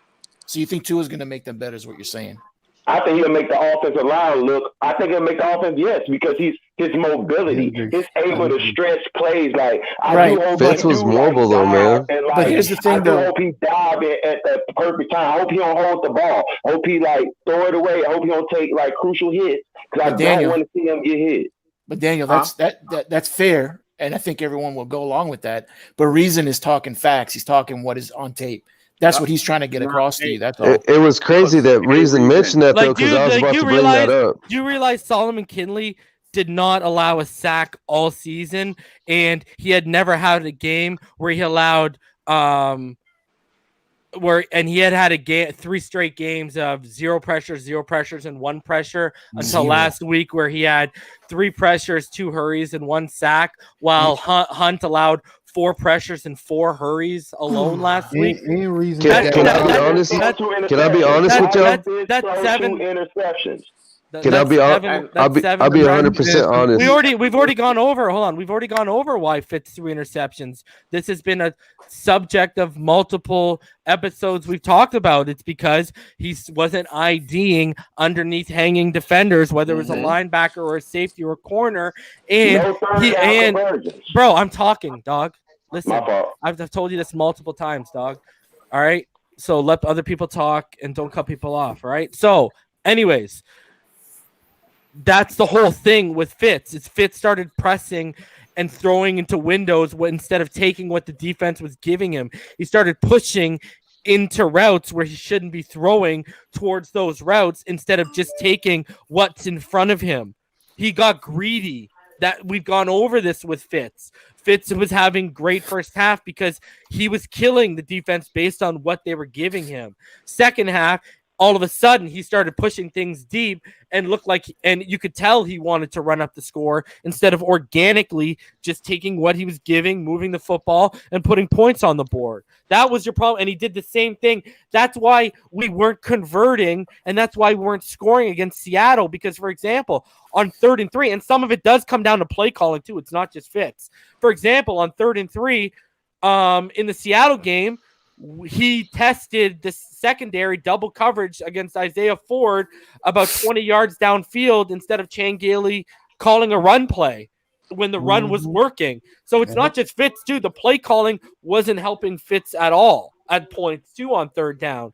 So it was a mixture of both. This is why I highlighted earlier the thing with Tua, and one of the main reasons they've probably gone to him is rookies tend to take what you give them more. And that's a big difference because I can live off completions of 6 to 8 to 7 yards. And just so you know, Jesse Davis hasn't given up a single sack this year. Like I said earlier, all he's done is given up pressures. Last 2 weeks at left tackle, he's only given up 2 pressures. And a lot of those are Fitz's fault. One each week. Each week. So, like, Jesse Davis has actually been pretty sturdy at left tackle. He hasn't been that poor. That footwork. Yeah, because Jesse Davis's problem. Jesse Davis's problem is not technique, hand placement, or feet, or athleticism. It's his anchors. It's his base strength. That's what his issue is. His anchor. That's if Jesse Davis had a solid anchor, Jesse Davis would be a solid tackle in the NFL because he's actually pretty. And like, here's an example. Do you know what the biggest difference between Kinley, and this is anyone who watches the All 22, not this broadcast. Don't bring no broadcast breakdowns for me, okay? Our whole motto on this channel is All 22 or nothing, all right? So I don't want to see no broadcast. I don't want to see no highlight packages. It's All 22 or nothing on this side. And what you'll notice if you watch the All 22 is the communication between between Kinley and Jesse Davis is very, very good. And that's why Kinley was very, very good for the first 5 weeks. 4 weeks or whatever. Now, the reason why they were so good against San Francisco is because they just basically sent power on power with the Arik Armstead. They didn't send them stunts, twists, manufacture pressure by sending a third guy shooting the gap to confuse things if they're combo blocking or whatever the case. They didn't do any of that overcomplicated stuff. Greg Williams did. And the problem is right now, like I said earlier, Staley, their defensive coordinator, and their talent, they got the ability to do all that stuff and create way more havoc. Like, if you actually look at Jesse Davis has been far more stellar on the left side than he has been on the right side. Mm-hmm. But even still, on the right side, he never allowed a sack. That's because Derek Flowers is such a mauler. He's so big and such a mauler. He's so big and such a mauler. He can kind of help Jesse Davis, and what his weakness is helping him against strength. But let me say something real quick. Can I say something real quick? Go ahead, man. All right, y'all saying my TV analysis is bad. I remember telling y'all Solomon King was going to be straight. I remember telling y'all Byron Jones, who I thought was a number 2. I was telling y'all Byron Jones. He's the number 1. He's the number 1. He's the X-Man. Dude, then that's not the X-Man. Bro, stop saying that. Listen to me right now before I mute you, because you're talking nonsense right now, because even the coaches have come out and said Byron is the number 1. So now you're arguing with what the coaches have said. Why did they say Noah Igbenogany was lined up against Stephon Diggs and Tyler Lockett, the number 1s of each team? Because Metcalf isn't the number 1 quite yet. That's not his team yet. That's Tyler Lockett's team when you talk about the receiving core. So why was Noah lined up against him? Because that was answered in the Zoom. Because that was Byron Jones' assignment. That's what they said. Josh Boyer literally said, we line up Byron Jones against another team's number 1. And instead of moving X off of how we're scheming him and our game plan for him, we just slotted Noah in there. That's why Noah was getting roasted by number 1s, because they just slotted him in for where Byron Jones' position. Byron Jones has only allowed 8 completions on 16 targets. There's been games where he hasn't even been targeted. X has been targeted. X is making picks because X is targeted far more than Byron Jones. Byron Jones is out here erasing people just like Eric Rowe. And Solomon Kinley, brother, you ain't telling me nothing new, because you can go back to my mock draft before the draft even happened. I gave everyone a scouting report on Robert Hunt and Solomon Kinley because I called them both fits. So you ain't telling me anything new, because I was on that board all the way back, go back to 2019. That ain't nothing new to me. I was saying Andrew Thomas is overrated because of Solomon Kinley. Yeah. So, I mean, I was the one saying, I got people trying to tell me that I was saying, here's another thing of why I know I'm right about Hunt and being a guard. I was telling everyone, watch out. Andrew Thomas has the makeup of, he looks like he might be a better guard than left tackle. What are you seeing right now? Andrew Thomas is going to be a better guard than he is a left tackle. Yeah, and Robert Hunt is Brandon Schreff.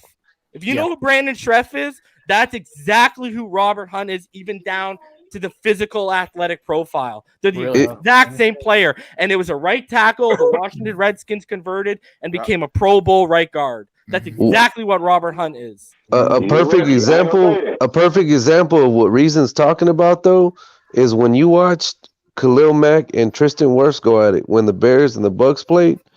You watched how a big offensive lineman that plays that position at tackle has to move his feet.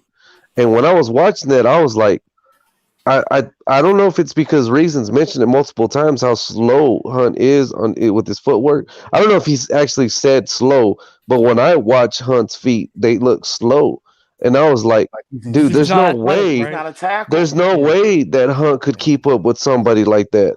He's and don't listen to me. I don't know what the hell I'm talking about. You know what's crazy, I'm just saying from observation. You know what's crazy because you watched that game. A perfect point. First of all, who was the one who was saying Tristan Wirfs was offensive tackle one since last October? You were. Me. Okay, and if you go right now, every scout, every analyst is saying not only is he the best tackle from the draft, he's the best right tackle in football right now. And what's crazy is the one highlight that came out of that game was Khalil Mack when he tossed Tristan Wirfs over, but Tristan Wirfs landed like you could tell his wrestling background. He landed like how a wrestler would take like a bump to the mat, like you could tell his background. Anyways, other than that play, and if you look at it, Tristan Wirfs, if you watch that play, Tristan Wirfs' momentum is what sent him like that. It wasn't Khalil Mack. He threw his body forward. But he dominated Khalil Mack for that game. But everyone talked about that one play, but Tristan Wirfs dominated Khalil Mack like it wasn't even close, bro. And Jedrick Wills, look at Jedrick Wills. Jedrick Wills was what, my tackle 2? Jedrick Wills was my tackle 2. And he was a right tackle that they converted to left. And he's been arguably, well, no question, he's been the second best rookie tackle this year. And he's arguably been one of the best tackles in the NFL right now. And that's why we need Panisa Will. I say let's watch tomorrow. Tomorrow's watch our right side be our best side to run on. Watch tomorrow. Y'all gonna be like, oh man, you know, Miles Gaskin love running to that right side. He sure do. Like, oh man, they do a lot of good things on that right side. Y'all be saying that. And I pray that whole X-Men continue his run because the X-Men is definitely underrated. Right now, he should be, to me, at least want be talking about defensive player of the year just because whether defensive player we've seen that's like prime time getting 4 picks in a row. Who done did this? Who did we? The only person I could think was like prime time, like Deion Sanders doing this. We like, oh man, let's watch what the X-Men do every week. Let's see what the X-Men do. We know he might do something. We seen him pick off Russell Wilson. That's an accomplishment. How many picks Russell Wilson have thrown all year? I like X-Men. I like X-Men, but you just. But Daniel, you need to take a Xanax, my friend, to calm down a little. I like X-Men, but the way he's not. You cannot put him in the same sentence as Deion Sanders, though. And I love X. Yeah. I'm one of X's biggest supporters, but bro, Deion Sanders was prime time was the best player in the NFL at one point. He was not like, and it wasn't even close. Yeah, I like X. He's swung the balance from Dallas to San Francisco for 1 year back to Dallas. And he won back-to-back. Yo. And if he came to Miami, we would have won that year. Yeah. Somebody's going to take your money. You keep talking about X like that. I'm just saying. You're going to jinx X. If X don't have a 5th straight interception game, I'm blaming you for overhyping. For real. I'm just messing with you. From a Dolphins fan, I just X going off like that.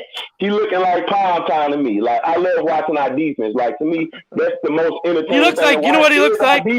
He looks like 2018 Pro Bowl X is back. Yeah. It looks like that. I'll take that because he's even baiting quarterbacks into routes. He's showing that he's a step behind, and then they make the throw, and then he turns on the burner last second, and he undercuts the route, and he's gone. Yeah. So, I love him, bro. This ain't another platform that was saying trade X. I said if he gets a Pro Bowl form, you ride with him and Byron because you got the scariest secondary and McCain. Here's the thing, too. Yeah, McCain. The one thing no one can deny, too, is it's not a coincidence that Byron came back and all of a sudden this defense took the next step. And Byron ain't even fully healthy yet. That man's at 70 or 80% right now. When Byron gets to 100%, that's when our second, because McCain's gotten better. Rose our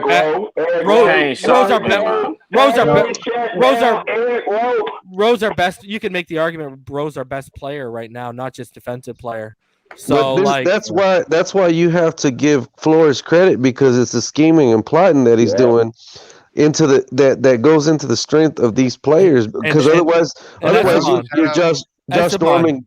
I was worried for the first couple weeks, Esteban, because I made a bold prediction that I love the Emmanuel Ogbah signing. I made a bold prediction he would hit double-digit sacks, and I was worried, but I legitimately think this guy's going to hit double-digit sacks. You're right, and on a scheme, on a scheme that doesn't stress individual pressure, that shows you how. I told y'all when he signed that 2-year deal. I told every single one of y'all. He signed 2 years because he knows he's going to come here, ball out, and he's going to get paid after 2 years. And that's exactly what's going to happen with this guy. And it's going to we're going to hurt. It's going to hurt us. It's going to hurt us when we lose Ogbah, because we're going to lose him, because he's going to become a prime paid edge. You freaking watch. And we're all going to be so sad when he leaves. But thank him for his time. I'll extend him now. Because he's a rare breed. Jason Strobridge. That's what Jason Strobridge. Yeah, but here's the rare breed about Emmanuel Ogbah. Emmanuel Ogbah is the rare breed that he can beat you with power or bend, and he's elite at converting speed to power or power to speed. Exactly. That's that's what those are rare to find. The thing was, Daniel and everyone, he just couldn't stay healthy. That was the only thing, right? Last year he didn't even play 10 games and he had 7.5 sacks. And KC throughout that whole season up to them going to the playoffs, before he got injured, he was the leading sack on a team with Chris Jones, and y'all know how me and EM feel about Chris Jones. Chris Jones on that team, and he was leading them in sacks. Yeah, man. Emmanuel Ogbah's legit, man. But I do agree with you, Daniel. I'm a huge Strobridge guy. I love the pick. I watched him at North Carolina because, again, I'm a Sam Howell fan, so I watch a lot of North Carolina and stuff. So I like the pick. I like the pick. Yeah, I like him. And they're taking their time with him. They're not rushing him. They're not forcing him. We don't need him. We don't need to force him. Why are we forcing him if we got I will say this, Omar was right about the Van Ginkel guy, because I did not think he's a beast. that he would be the player that he is. He is a big player. He's a good player. He's a player. Yeah, that's ball games. That's ball games, boy. And I've always said about him, when I noticed last year when he came healthy, I said he has, I don't know if you've noticed it, because remember the Jets game was his first game back. And if you remember before the Nick Needham DPI, he shot the gap from the middle and he got a sack or whatever. And I've just said he's always looked. The rare thing about Van Ginkel, is you can line him up on the edge or you can line him up in the middle, as a Mike or a Sam. But he's a playmaker. And that's a rare thing for linebackers. When you get playmaker linebackers, you hold on to them. So, that's why I was excited to see Beagle. I think they had really high hopes for Beagle this year. Yeah, they did. Yeah. They did. So, they did. Damn, I was so sad. Yo, what's going on? The one reason why I say pray for Jesse Davis, I agree with them, is because they like to move Aaron Donald around a lot. And once Tua starts rolling out to the left, I have a feeling that's where they're going to be putting Aaron. You're gonna have to pray for both sides, I think. Yeah. I even said Karras. I'm telling you, Karras had a. I can even Eric Flowers has been good, but not 10.5 million good, because he's even caused there's been a couple of times where he's basically he couldn't handle his man and he pushed him. I don't know if y'all have seen it. There's been 3 times where he's pushed his man into Austin Jackson's hip before Austin Jackson got hurt, and Austin Jackson loses his block because Flowers can't hold his man. I'm like, are you crazy right now? And then I think Karras do some stupid stuff too. He can call out the offense, but I see him get dominated. I'm like, what? Come on, bro, help! Especially early on, especially early on in the first 3 or 4 games, Karras was having trouble. Yeah, I'm like, dude, yeah. I will say the good thing about the vets with Flowers and Karras is they've got obviously I said that examples with Flowers where Jackson was still in line. They've gotten and settled in better week by week. I'm honestly, the young players are getting better. The young players. Yeah, no, I agree. But Todd, you make a good point. I mean, lining up, dude, it's not just Aaron Donald. Leonard Floyd could be lined up on that side. Right. Yep. Michael Brockers could be lined up on that side. They can literally and everyone's sleeping. Everyone's sleeping. I tried to have him put in the image, but like I said, he couldn't fit 10. Sebastian Joseph Day, the guy who's been their nose in their 3-4, he's been actually pretty good. And he's allowed them to move Donald around even more. And the guy I saw make the play last week was the guy they got from Alabama, the linebacker. Terrell Lewis, yeah. Whatever. Yeah. And here's another thing. You know what I thought about? Thank you, Todd. Love you right now, brother. You know what I thought about? Check this one out, boys. Terrell Lewis just came from Alabama, like Todd said. Mm-hmm. Terrell Lewis, okay, we can all verify that Tua played a lot of the number ones in defense because Trevon Diggs and Xavier McKinney have talked about how big of a dog Tua was in practice and how rare he turned the ball over. So when he did, they rubbed it in his face because apparently he was very competitive in practice. You just don't hear about it, right? Here's my thing, boys. Terrell Lewis can tell them the strengths and the weaknesses of the quarterback. You don't even have to worry about Aaron Donald. Terrell Lewis is a guy who not only did he face him on the field for 3 years, but he was also in the study rooms with them. And guess what, boys? Whether you're a scout defense or a scout offense, you got to break down the tape. So sometimes you see tendencies of your own players, right? Right. So I'm just sitting here and saying, like, you got a guy who, if anyone knows how to defend him in the NFL, Terrell Lewis is one of those guys. But also think about that. Like that's food for thought. That's food for thought. Because Tua probably know how to exploit Terrell Lewis too. Yeah, but you're not worried about Terrell Lewis, bro. Terrell Lewis is like an afterthought. Yeah. Like what was that? I was looking at his snap count earlier today. Let me tell you exactly how many snaps he's had. He hasn't had very many snaps this year, bro. Here, I'll give you an exact snap count. What's going on, Havoc? How you doing? Oh, I'm chilling, bro. How you doing today? What's going on, Havoc? Good, fellas. What's up, Wiz?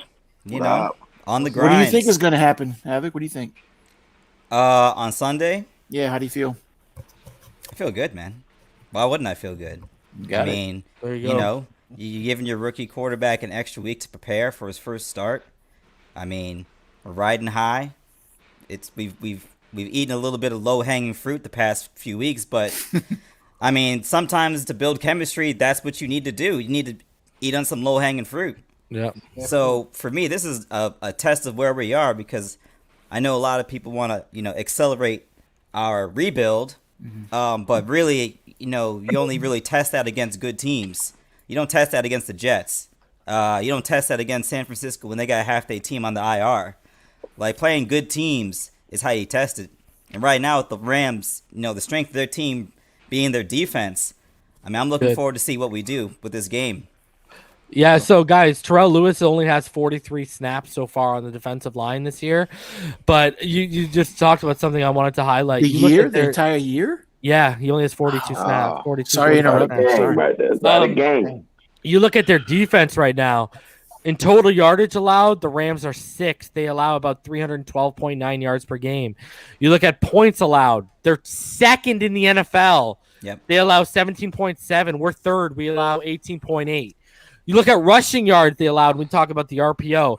They're 7th in the NFL. They only allow about 100.4 per game. We allow 124.2, which is 19th. Passing yards, they're 5th in the NFL. They only allow 212.4 per game. We're 16th. We only allow 236. But you look at total yardage, we're 16th. We allow 360. Again, they're 6th. They allow 312.9. So, and then their offense. Total yardage, they're 10th in the NFL. They average about 385.7. So that's only 25 yards more than what we allow. Rush yardage, running, I told you all about Darrell Henderson. They're 7th in the NFL. They average about 138.7. We average about 105.2, which is 22nd. And again, they allow about 100.4. So that kind of lines up with them too. So, I mean, I heard Todd say there, when he heard they only allow 212.4 yards per game.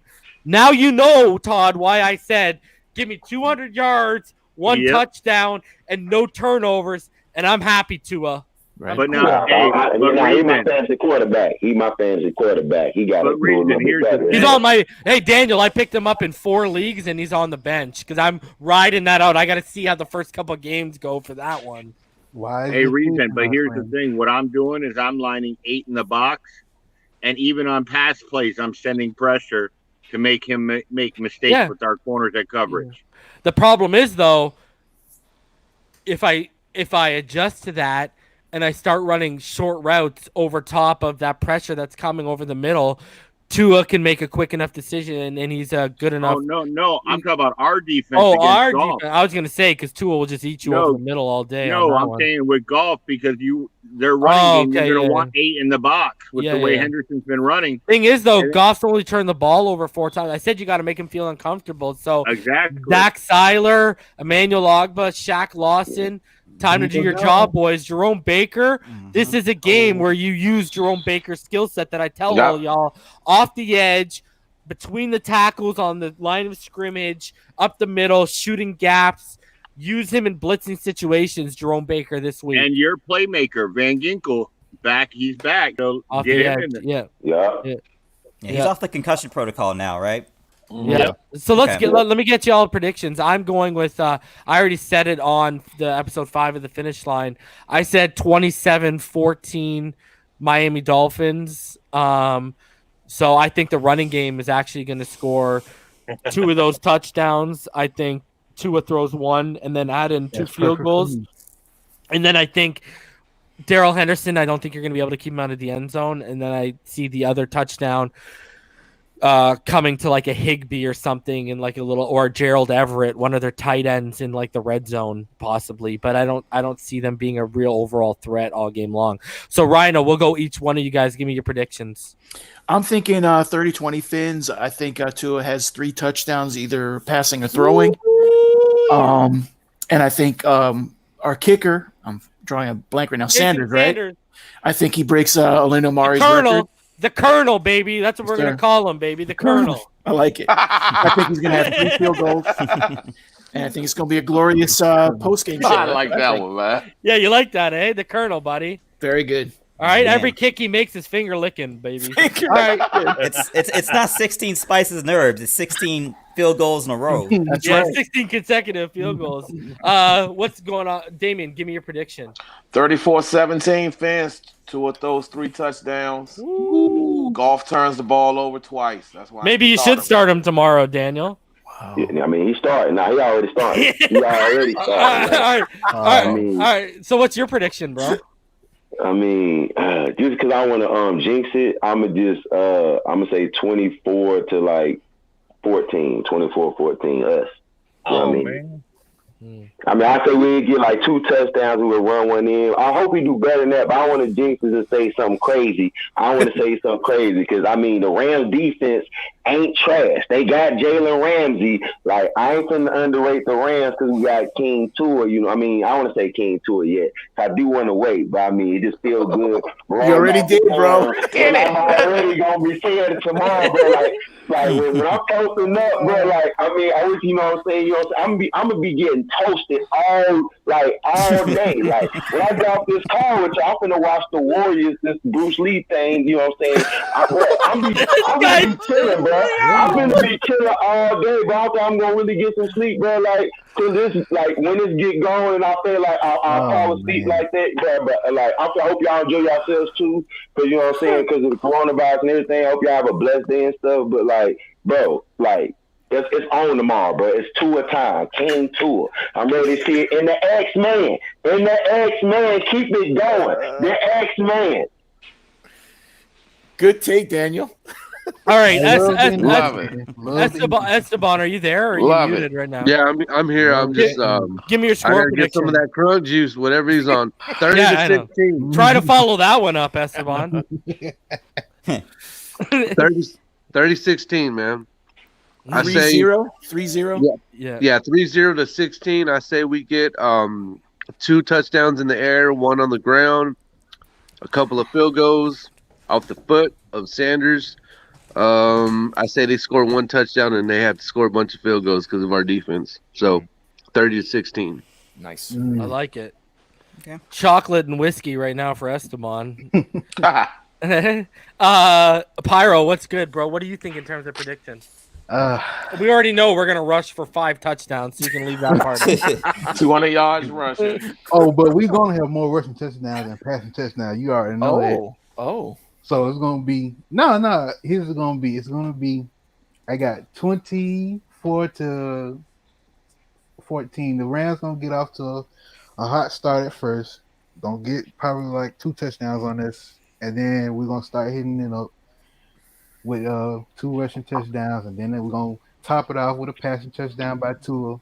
Bro, Pyro, if we get down 2 touchdowns, Yeah, that ain't looking good. and this man brings us back against that defense, bro, I will crown him the franchise quarterback. I know I said for Burrow, Tua, and Herbert, wait 8 or 9 games, and I'm gonna be consistent. But if he does that, because not only did Herbert and Burrow not win their first game, this man would have come back and beat that. I would, bro. 24 unanswered points. Pyro, I don't know where you are, but I'd drive to wherever you are and kiss you, bro. and if I'm in a real good mood, you might even get a handy, bro. Hey. I'm good. Pyro's good. Oh, shit, man. Don't disrespect me and my mans. A whole lot of choppers in there. We're gonna listen, man. I just think that the Rams defense is gonna give them a little headache for the first quarters. You got to figure it out. Gailey and them gonna game plan it, and then that's when they gonna hit it off and just score those unanswered points, man. I believe that's gonna happen. I hope that happens because it's gonna be all over the news. I'll take it. And I don't want ESPN to keep that same energy, ESPN, all of you guys. I don't want none of that. Don't bring all that hype and stuff over here. You keep that same. He's a bust, right? He don't has no wiggle, right? I don't care. That same energy. Wiggle man. these, you know what? Yeah. Wiggle these, you know what? By the way, I forgot to follow up with the camera on no homo. All right. Todd, what's your prediction for? I've been saying it all week. 24 to 14. Hey, I feel Tua's going to get 3 touchdowns. Wow. One of them is going to be Bro, the expectations are for real out here, right? Yeah, they I'm are. the only dude out here. Me and Pyro, the only dudes out here that are like, 1 touchdown. Like everyone else is like, 2 or 3. I'm like, god damn, I hope he lives up to y'all. Do that, man. I have a feeling he's going to get Grant on a nice slant where you can put him out to where you can run afterwards and take it deep or take it to the house. And then in the red zone, I have a feeling you're going to see those corners, nice little lobs for 2 of them. But I see our defense just wreaking havoc on them. Wow. Yeah. Okay. Adrian, before we get to you, Havoc, Adrian, Joy Taylor, and Colin Cowturd. I'm getting on all y'all asses after 2 ball. Bro, Adrian. I love me some Joy. I don't know if y'all saw first. She went with the devil yesterday, and then she dressed in what she's dressing like today. Joy Taylor, girl, I'll make you a Tua believer. Don't worry about it. All right. Is she single, bro? That's it. That's all I gotta say. Yes, she is. She's a Dolphin fan too. That's what I say to myself all the time. Anyways, that's the $1 million bro. And she got the shout out to my wife. Shout out to my wife. Shout out to the wife.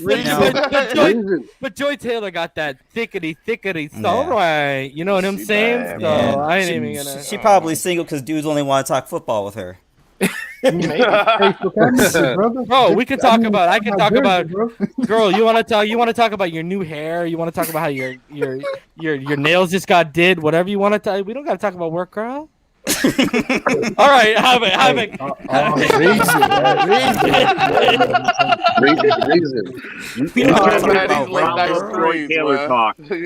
Rhino's trying to like PR me right now. Yo, PR. Blowing up your phone on the text. Yo, bro. Yo, hey. I gotta throw a name in the hat because y'all talking about. I know Joy Taylor's shot. But Kay Adams from Good Morning Football, man, that girl is so good. Yeah. Hey, Esteban, Yeah, I know, bad, bro. Esteban, Yeah, I she know. bad, bro. I now have blackmail on She you, bad, Esteban. bro. If you use my You know how you wake up in the morning, you don't feel like Glasses, going no out, see that glasses, baby. That's the one that I got that crush You know on. what? You know what? She's Bro, yeah, he right, bro. She and bad, bro. she's down to earth too, bro. Like even Jenny Taff on Undisputed, she's legit too. Like Yeah. she seems like it's like in terms of her mind or whatever. The other girl is bad. The other one is bad. The new other one. Just don't say Mina Yo, you better not say Mina Kimes. You better not say Mina Kimes. We don't like her around here. You better not say Mina Kimes, Daniel. She's the Asian one. She's the Asian. If they're trying to holler at you, you're gonna be like, nah, bro, I don't need, bro. You're gonna be like, well, oh my gosh, yeah. I'll tell y'all right now. Hold on, can I tell you? Hold on. Let me tell y'all. Let me tell y'all right now. Let me tell y'all ever watch Entourage? Yeah.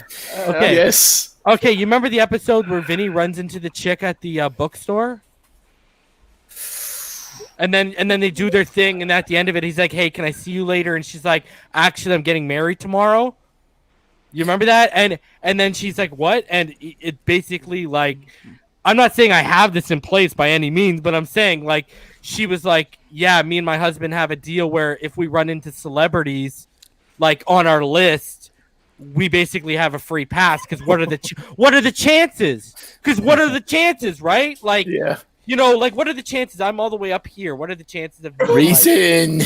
No. In general, I'm not talking about like even if I wasn't married, bro. What are the chances? What are the chances? What are the chances of some guy doing? What are the chances with some guy in YouTube outside of Toronto to some girl on Fox?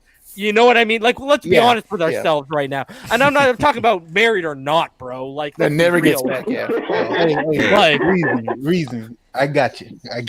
Anyway, all I know is you ain't catching me on tape saying nothing about nothing. Hey. Hey man, what are you talking about? What are you talking about, man? There ain't no wrong with window shop talk. Yes, exactly. I don't know about that now. Yo, 50 Cent made a whole song about it, bro. And it's all about us. Exactly.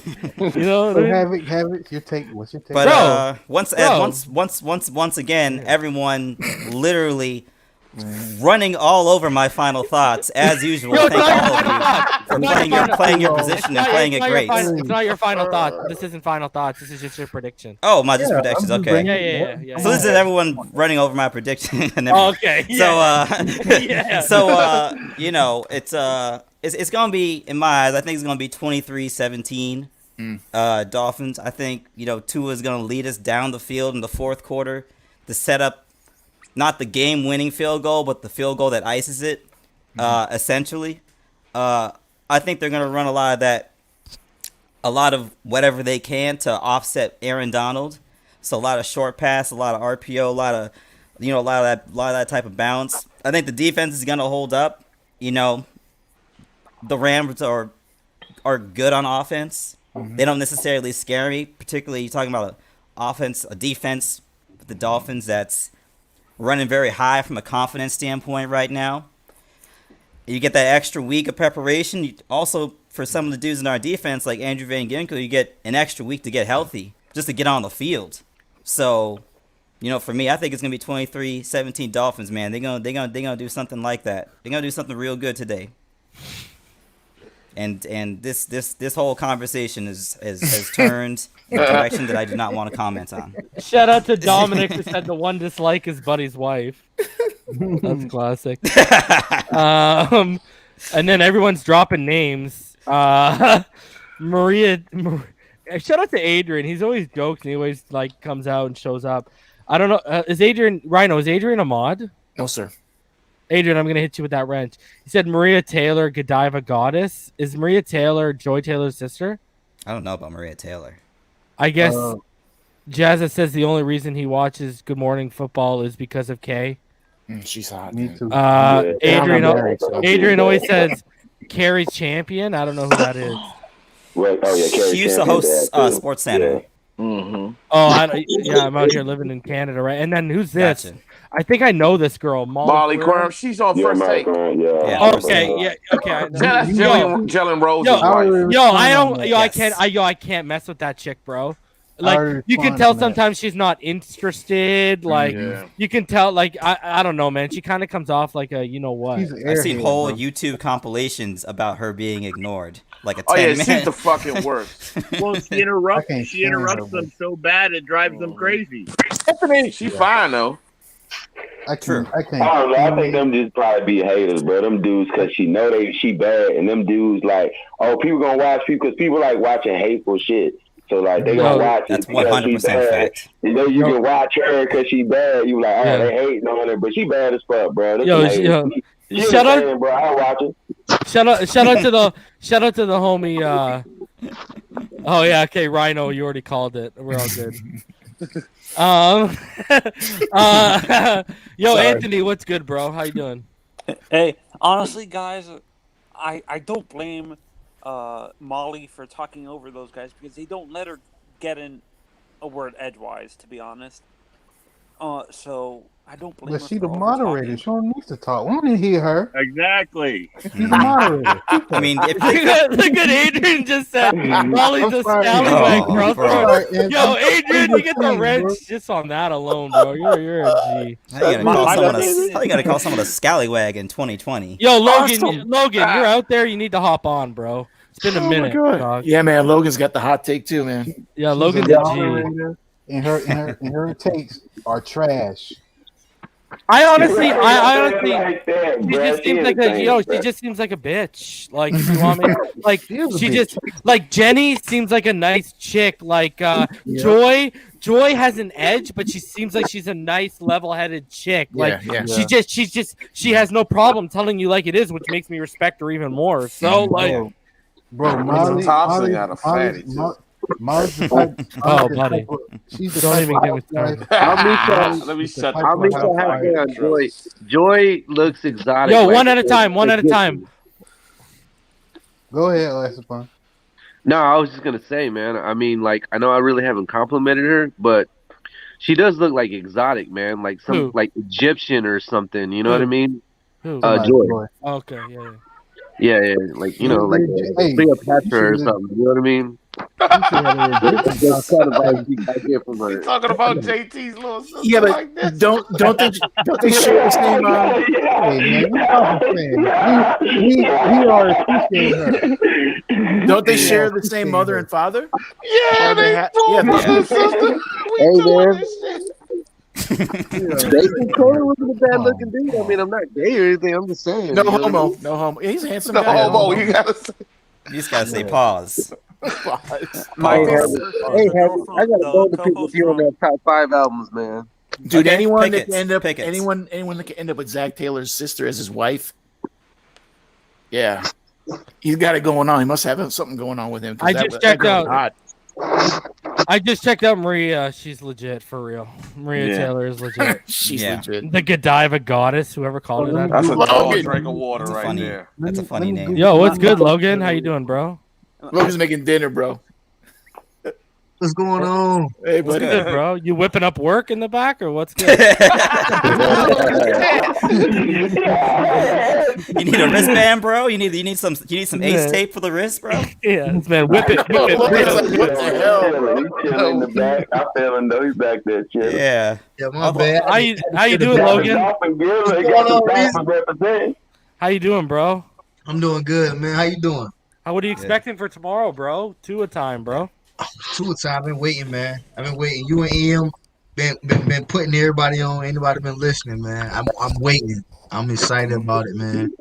Hopefully he gets protection. I actually expect him to hit a lot of receivers that we don't expect. I expect a lot from Preston.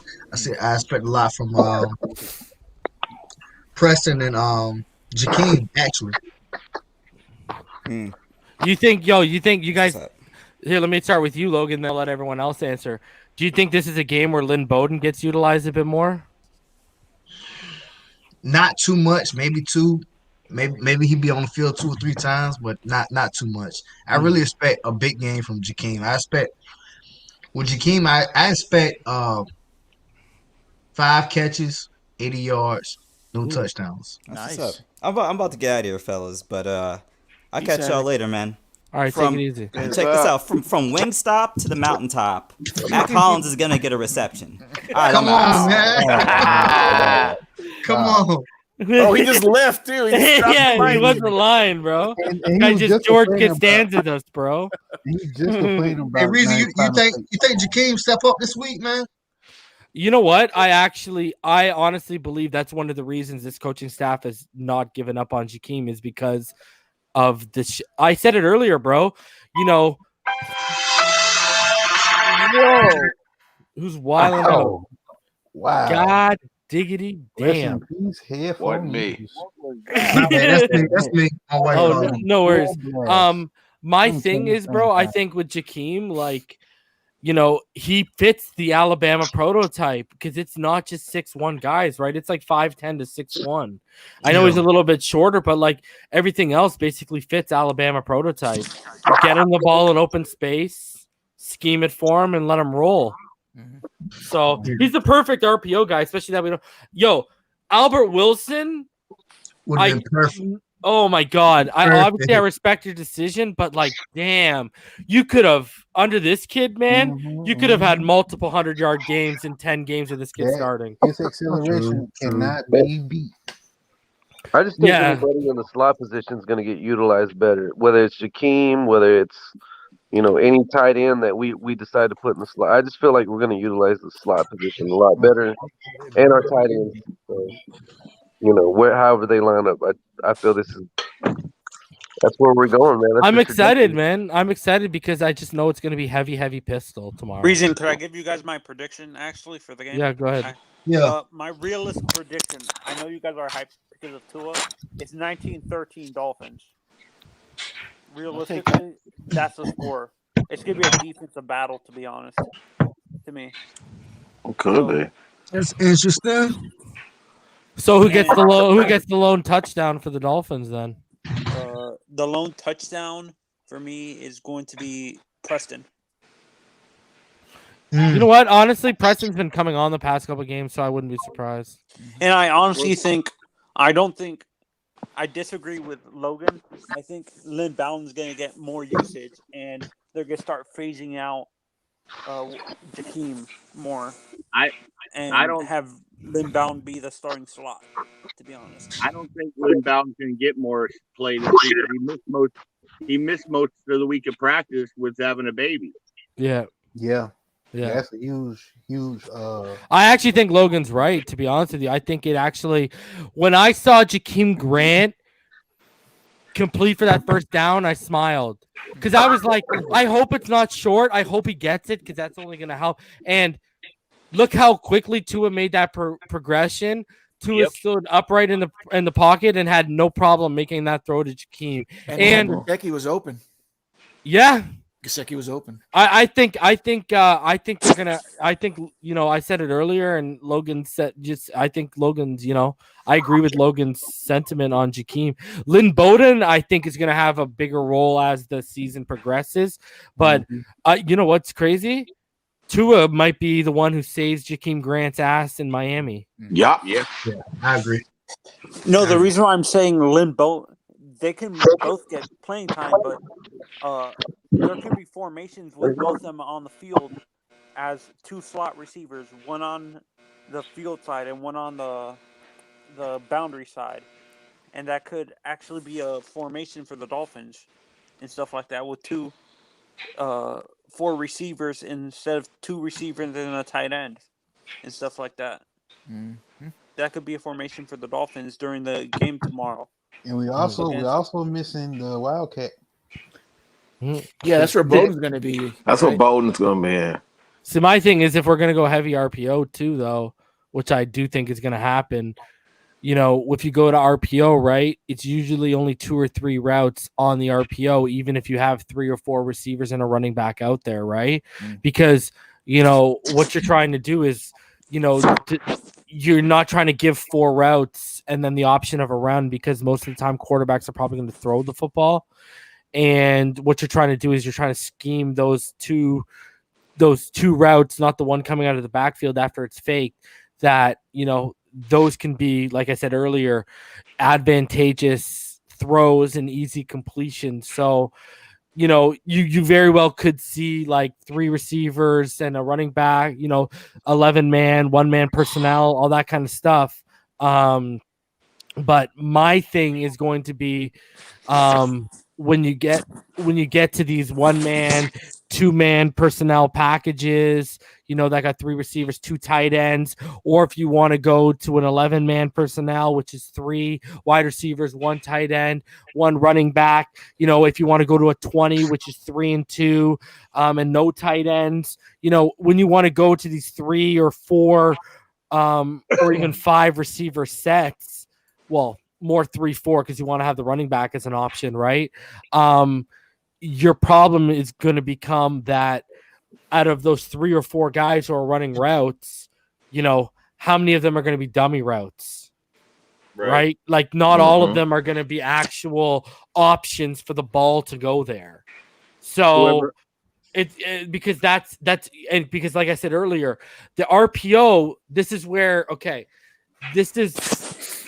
this is why I keep telling y'all, like, what are the traits of an elite quarterback in an RPO, right? You got to be a quick decision maker. You got to be accurate with the football. You got to have good ball placement, right? But mainly the quick decision. And what that quick decision, what that entails too, is with your pre-snap read, like why you saw him identify the mic, because that was an RPO that came completion. What happens with identifying the linebacker, and if you got a safety up in the box, like I said earlier, the basis with the RPO is basically you can kind of go off the safety in terms of if they're giving me a single high look, I'm throwing the football. Mm-hmm. If you're giving me 2 safeties high, I'm running the football. Mm-hmm. Right? That safety that's down in the box, that's going to make me probably throw. Now, where, like I said earlier, I don't know if you're here, Anthony, where you can start conflicting linebackers and a safety that's in the box now is when the run and the throws that you've designed. Because remember, like I said, let's say, for example, I got a, let's say I got 11-man personnel, but my tight end is blocking, but I got 3 receivers wide, okay? I got 2 out to the left. I got 1 out to the right. All right. And I got a running back in the backfield, whoever you want to play with. It doesn't matter. That boundary guy on the right, he might be the only other route other than the running back after if he chooses not to throw the ball and the running back's coming out on like a swing route or something. So that design, I got to do a glance route or a slant route because I got to get him to space quick enough where basically if they're running to the both sides. So now I got the route coming to this side over the middle, whether it's a glance or a slant. And then I got my running back, I'm faking that handoff and he's swinging to the right, but that handoff looks like it's coming to the right as well. Now I'm facing, and I've run this play multiple times already in the game. Now the thing is that linebacker is probably selling on the run. Right. And when he moves up and he sells on the run, that middle is open. Right. And now I can kill you quickly. So that's what it comes on. You're either watching the safety or you're watching the linebacker with RPO. So that's why it comes basically pre-snap. Tua has to identify what he thinks the linebacker and the safety are going to do based on the coverage, the film he's watched, et cetera, et cetera. Then he's going to have to snap the ball. And he's going to basically his decision is going to have to be almost made at the snap, if not right after the snap, because you're either going to have to fake it or you're going to have to commit to the run. Right. Reason, I actually have a question about that. Does Changi's offense use a lot of rub routes? You know what that is? Yeah, no rub route. You can use it as a crossing route, whatever. Mesh concepts can do it where you got. Let's say Preston is doing. That's how Noah was getting killed. Yeah, let's say who is it? Preston is doing a fly route. Can we use a crossing route as a rub route to conflict the cornerback? Yeah, you could use the post or a corner if you really wanted to, but I don't think you're going to see a lot of long developing routes on Sunday. I think you're going to see short to intermediate stuff, and then I think they're going to take their chance when the defense, I talked about this earlier, basic off running the football and just dicing them the short intermediate levels. That's going to pull up and that's going to draw people off their spots and move up, whether they're committing to the run or whether they're watching Tua's eyes, because now Tua can use his eyes to play you on that short and intermediate level to make you think he's taking one of those, and then he can go over the top like he did against Georgia in the championship game in 2018, right? That's exactly what he did, right? So that opens it up. The short and intermediate stuff will allow him to use his eyes even more, which again, I've highlighted. If you go all the way back to one of the first shows on this channel with that QB big board, and I highlighted his ability to use his eyes. So, I mean, that's your basis. That's the best answer I can probably give you. Reason, do you see Breida having a big game in this week? I think Breida or Gaskin could have a big game. I just think Gaskin's more complete right now. I think he's a stronger runner. I think you're going to get yards out of him when there's contact and he keeps his legs churning. Whereas if Breida runs into contact, even if he keeps his legs churning, he's either getting stopped or pushed back, probably, right? So, I just think, I don't. That's why you didn't hear me disrespect the comparison. EM made it first when we were talking off screen about it, and then I forget who else made it on here, but I think the Emmitt Smith isn't that far off. He runs like Emmitt Smith, and what's funny is I basically called this, so I didn't call it to the extent it's gone, but I called him taking a prominent role, knocking Balaj out, and Gaskin has, I kept telling all y'all, if he turns into the runner he was on tape, in college, and we get that at the NFL level, he's a legitimate back, and I think you're starting to see that progression. And it might not be this year, but it might be next year, or it might be a back half, right? It might be a back half of the season where you see that, right? Yeah. I have a question about the Wildcat. We all know how the quarterback, runs off to the side as a receiver. Can the defense just completely ignore Tua like they did Fitz? Or do you think they'll actually try and show? Say that again. You know how the quarterback runs out wide, and the defenders generally on a bootleg. No, on the Wildcat, and generally. Oh, okay, Wildcat. Okay. The defensive backs don't even cover them. They're like 5-10 yards off of them. You're not targeting them, right? Do they think that they would actually throw to Tua? They won't.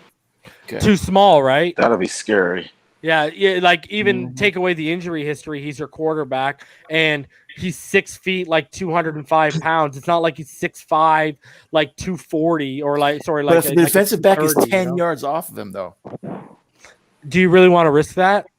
It's a fair point. I usually look at when Brady got the ball thrown to him. He's a bigger guy, right? He's not the most athletic, but he's a bigger guy, right? You kind of want to. You want a body, you want more of a bigger body that could possibly absorb the punishment you're about to take there. If they do a Wildcat, I think they take, for the Wildcat, if they do that, I think they take Tua off the field, to be honest, and have Lynn Bowden and another Wildcat quarterback like a Malcolm Perry on the field. Well, that's the... Yeah, but he's not activated. No, that's right. Something like that. Maybe have an extra receiver, another receiver on the side of him that goes out as a decoy.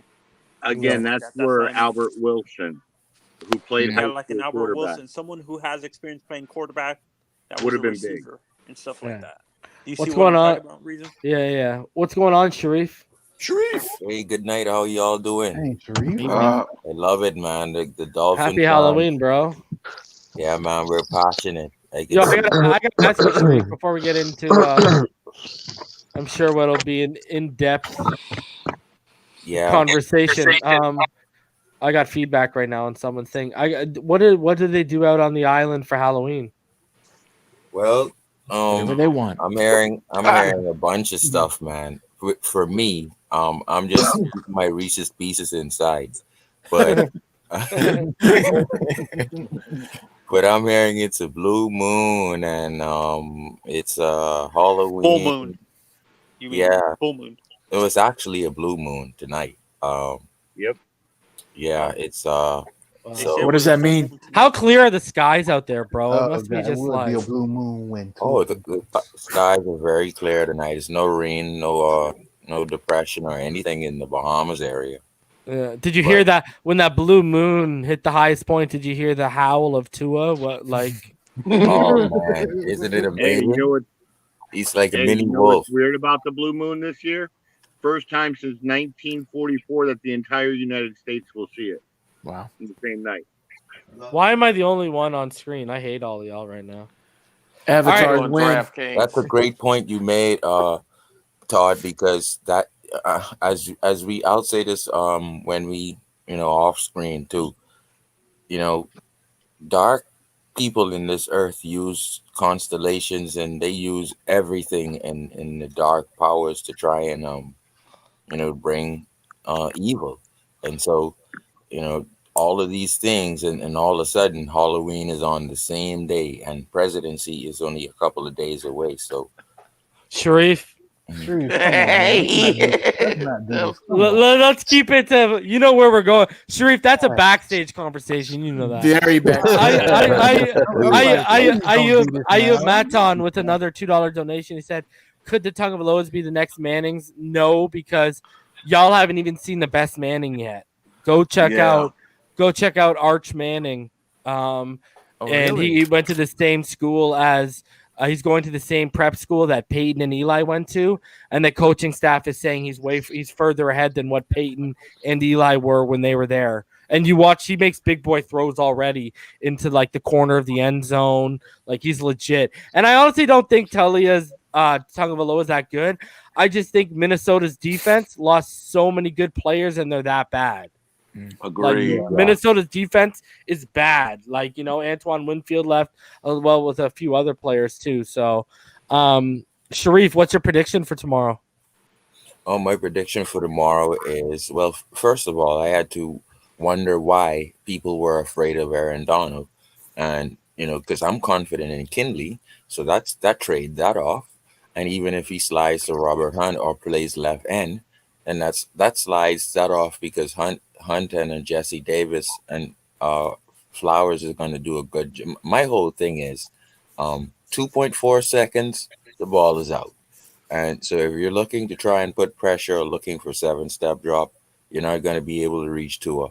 Well, he's going to be out of the pistol. They're not going to be 5-7-step drops, bro. Exactly. And plus, Russell Wilson, comparable in terms of escape or deking he's not gonna. Evading. So Dolphins 20. Yeah, but Donald has. Hold on a sec, bro. I feel like you're downplaying. Donald has 45 pressures this year, 29 hurries, 7 hits, and 9 sacks.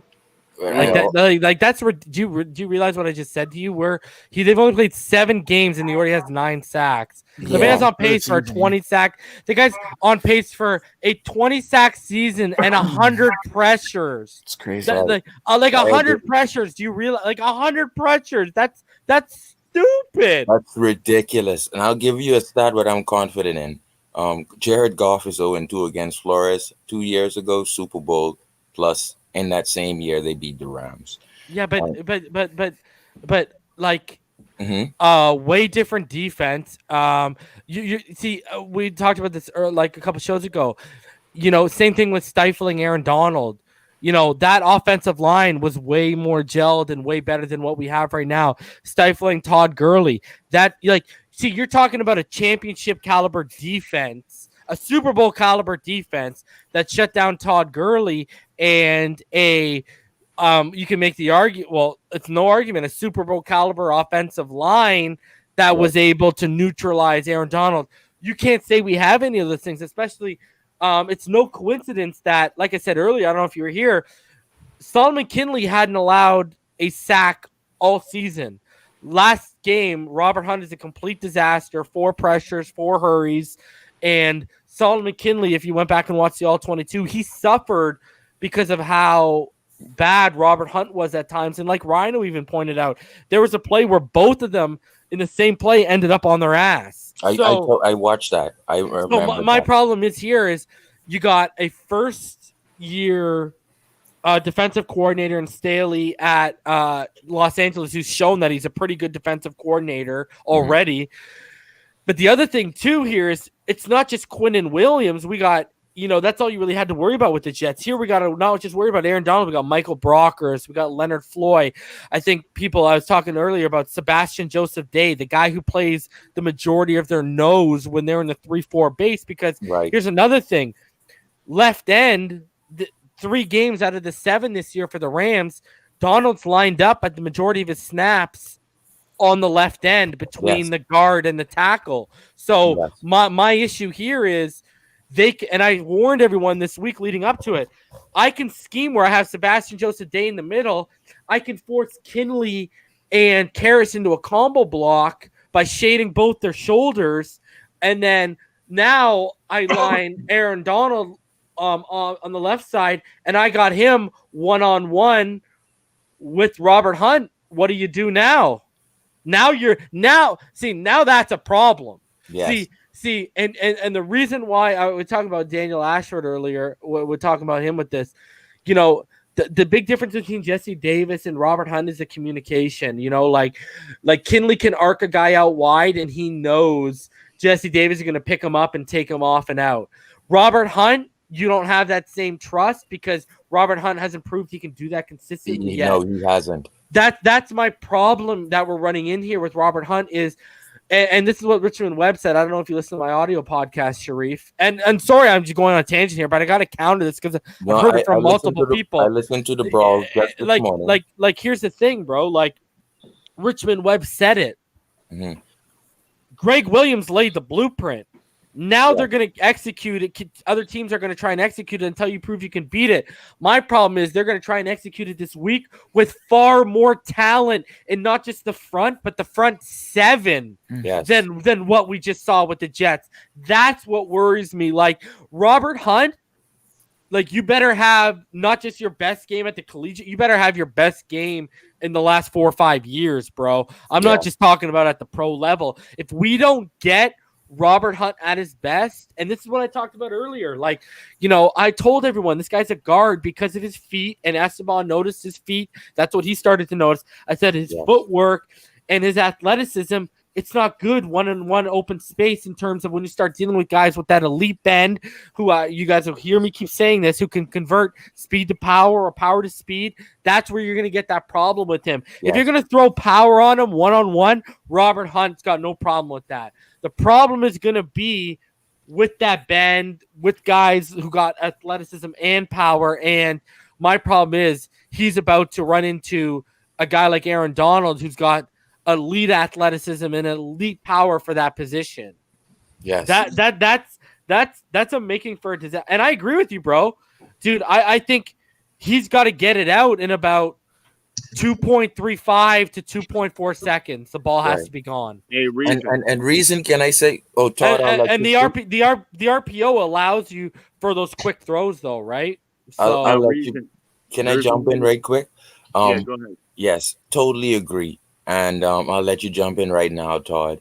When I look at what Tua can do, because I noticed an announcer said, well, is anyone making an adjustment for what Tua will bring? Everyone's talking about Aaron Donald.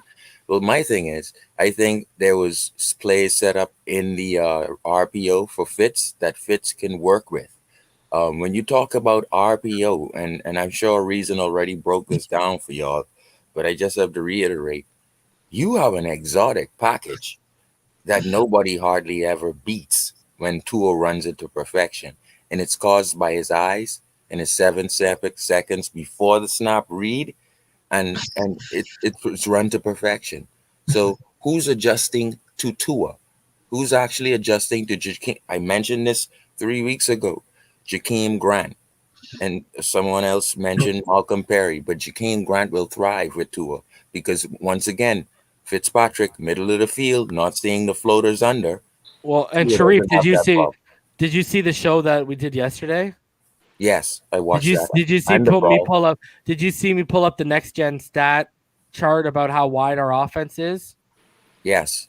The average width of our formation is 30.2 yards. The closest to that is like 28.6, and the Rams are about 20.6. But like I said earlier, you can kind of play with that, i.e. with the Rams, where I can have a bunch, I can bunch three to the right and have no one out left, and that's a condensed offense technically, right? Anyways, we are running a true spread, and I think the pistol's going to be, I've been said this, if you notice, and I know you watch them closely, the pistol, we've been using it more and more every week, and I think that's been getting ready to get this offense acclimated for Tua's arrival. Yes. And when you look at that spread and how spread we are, it kind of plays off what you said. Not so much just the RPO, but how spread we are. Right. That's what allows us to do so many things, and the defense doesn't know what's happened because you can run counters, traps, powers, leads. You can run RPOs. You can run play action. You can run anything out of a very wide offense because you just have so many options. Right, and the 5 wide. Go ahead, Todd. The 5 wide. The empty set. When you see that running back comes back in behind Tua, that's what Reason is talking about. The motion in that case will be able to discover anything in the defense. Go ahead, Todd. Well, not even just the spread, just being spread out that wide, you can do anything. Like even without motion, like with motion, you're right. It obviously makes it, you can start adding keys and stuff like that. But like, I'm telling you, like being this spread, the kind of, you can run any package you want out of an offense that spread. Other than obviously like a tight eye or something. Yeah, goal line. You know what I mean? Reason, what's one way to slow Aaron down on the outside when he's at the end position? Chip. You got to throw screens his way too. Yes, negate the over pursue, Todd. Great point. You're gonna see screens. Out of RPO, screens are like a guarantee, bro. Yep. You're gonna see them at least 2 or 3 times, probably. But you got to throw them the way wherever Aaron Donald is lined up on the outside, whichever end, to get him to where he has to slow down and think about it. See, but are you though? Because now I'm asking my guy to throw cross body with Aaron Donald coming there. Huh? See, think about that. That screen's probably gonna come from the left, right? Yeah, but you got to also remember where that's a harder throw, especially because with screens, what happens with screens, right? Tight ends and guards and tackles sometimes tackles release their blocks and they move upfield with it, right? Yeah. So the problem is you're allowing the pressure to come from the blind side, and he's got to throw cross body. What about now? If Aaron Donald's lined up on the right and to his left, then all day. Yeah, well, that's where I think he's going to be lining up a lot because of I think they're testing. You're testing, buddy. You're testing Hunt, buddy. You're testing Hunt and Kinley. That's a blind side, bro. I don't care about Jesse Davis and Eric Flowers. I got 2 rookies on the left side. But what if you're consistently rolling Tua out that way? Yeah, but I can just if I beat you, Aaron Donald's fast enough to catch you from behind. And how far am I really going to roll you? I'm rolling you to make a pass. I'm not rolling you to run. Right. So how far out of the pocket are you really going to get? And if Aaron Donald beats his man off the jump, then you're done, bro. And it's a blind side. So he's either getting he could get hit forward into the ground, and that's the last thing you want to see. So, here's the thing. Like, Aaron Donald's going to see a lot on that left side because of Greg Williams. Like I just said, Greg Williams laid the blueprint. I don't disagree with you. He's going to see time on the right side because you can move him everywhere. But I think the left side is where they're going to really, because it's the blind side on top of everything. Like, that's, you're salivating, bro. You're coming off against the Jets, a less talented front seven in the second half, adjusted and gave that line on the right side so many fits and turned him into such a disaster. Yep. Bro, that's my gold going into this because some of those plays were ran out of the pistol. So I'm now that's a blind side, bro. The one thing is Fitz could see that traffic. Tua ain't gonna be seeing this traffic unless he develops eyes in the back of his head over the last 2 weeks. Do we have any word on Austin Jackson? He's not playing this weekend. Okay. But expect him from what I'm gathering, the next couple weeks. Okay. And we just went back an hour, daylight savings time. Yeah, we did. So shut out. We're gonna be out here for 20 minutes. We're gonna hit the 3-hour mark, and then I'll be out. All right. But there you go. We have to add in another factor. Halloween. Daylight savings time. No. Here's the thing, Sharif. They're coming off a short week Monday night. 5 days. Yeah. Yep. And see, this is what I'm saying. So I think the Rams are just in the blender right now. And one thing I want people to understand. Flores, Greer, they had a decision already made. It might have been sped up. I think. It was the bye week. The scenarios are already brought up. What if you are 5-2? Then you don't get to see what Tua is all about, and you get. I think they would have made. I think they would have made the move, bro. I think this was in the cards. I told you all from the beginning. I think the bye week is when to look, and I think it just got elevated because of COVID. But have you been here for the whole show, Sharif? No, I just woke up like a half hour. Okay, so what I said earlier with my offensive keys in the trenches is bend, don't break. And this is what I mean with Aaron Donald. You're not going to beat Aaron Donald. So this is what I can live with, Sharif. I can live with 4, 5, 6 pressures. I can even live with 4 or 5 hurries. Yes. Just I don't want any hits, and I don't want any sacks because you know what? Of those 6 pressures, I know Tua can probably make a play on 3 or 4 of those at least. Yes. So I can deal with that. I just don't want keep the pocket can get pushed, but keep the quarterback clean. Yes. Like why was Tom Brady so successful in New England? Because of how rarely he got sacked. And as Dolphin fans, we know how shook he got when he did get sacked because that was the other side of someone not being used to getting hit. And look at what we're doing to quarterbacks.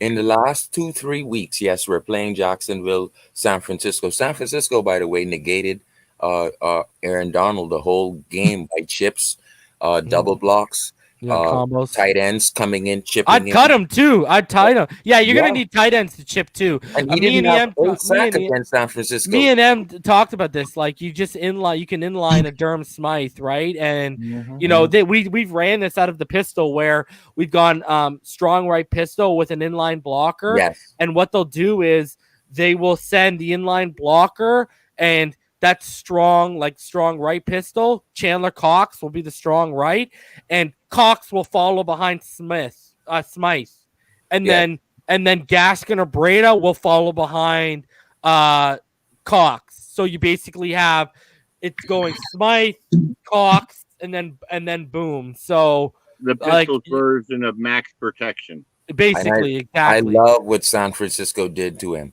The schemes that they used to just chip him. 3 seconds, and Garoppolo had the chance to get the ball out of his hand. See, here's the thing that worries me too about us asking about a quarter.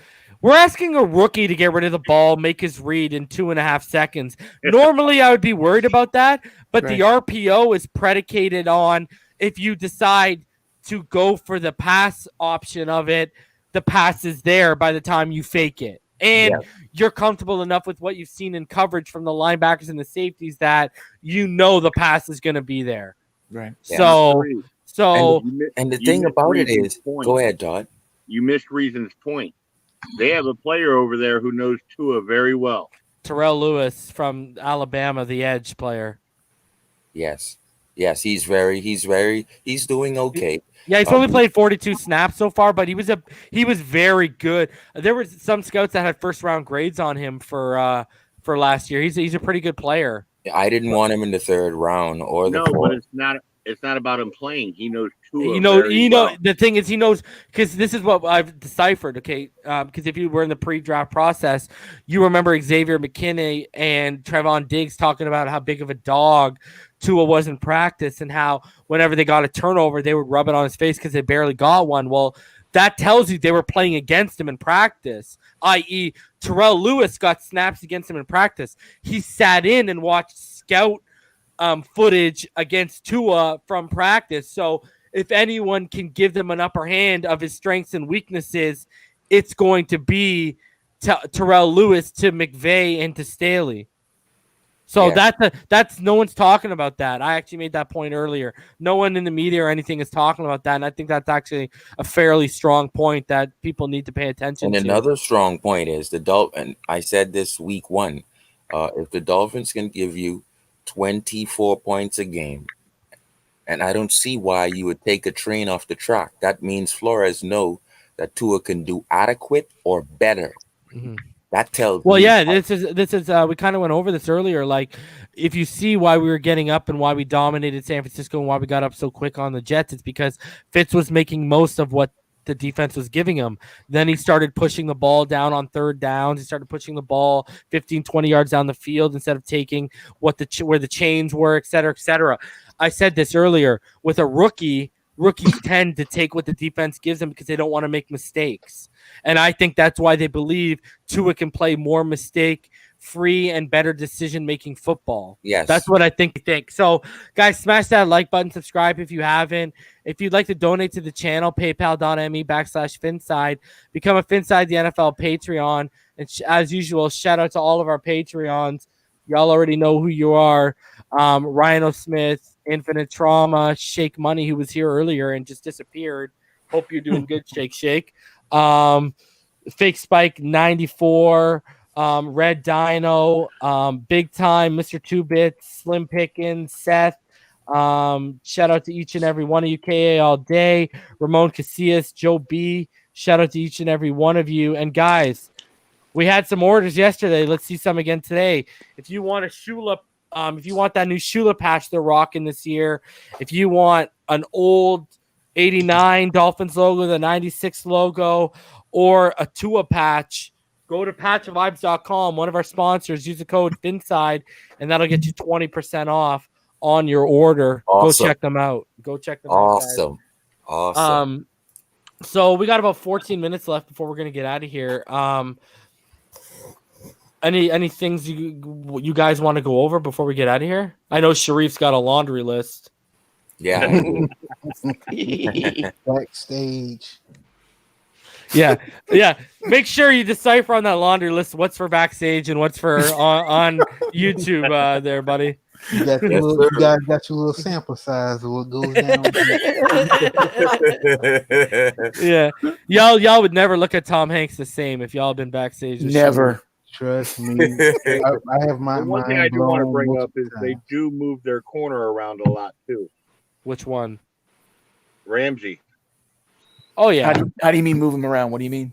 They side to side. He goes into the slot. He does a lot of different things. Really? Wow. This is the highest, the most snaps I think he's played in the slot of any of his of his career of any season. Yeah. But what I'm thinking is he's probably going to be, I don't know. And their safeties are good, bro. Their safeties are good. So people sleep on their safeties. Brown.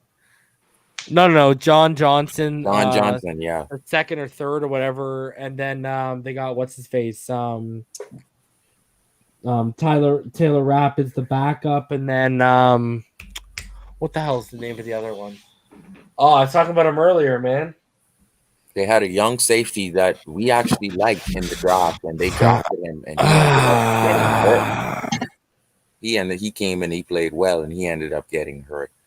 And so, but I will tell you this: the two top cornerbacks in terms of who has not allowed a yard or a pass in the last 3 weeks is, guess who? X. Yeah, X and Jalen. And Jalen Ramsey is right behind him. Top two corners. So people are gonna. It's actually this season. What happened is this season, X has allowed 3 games where he's allowed 0 yards, and this season Jalen has 2 games where he's allowed 0 yards. Are you gonna pass against us?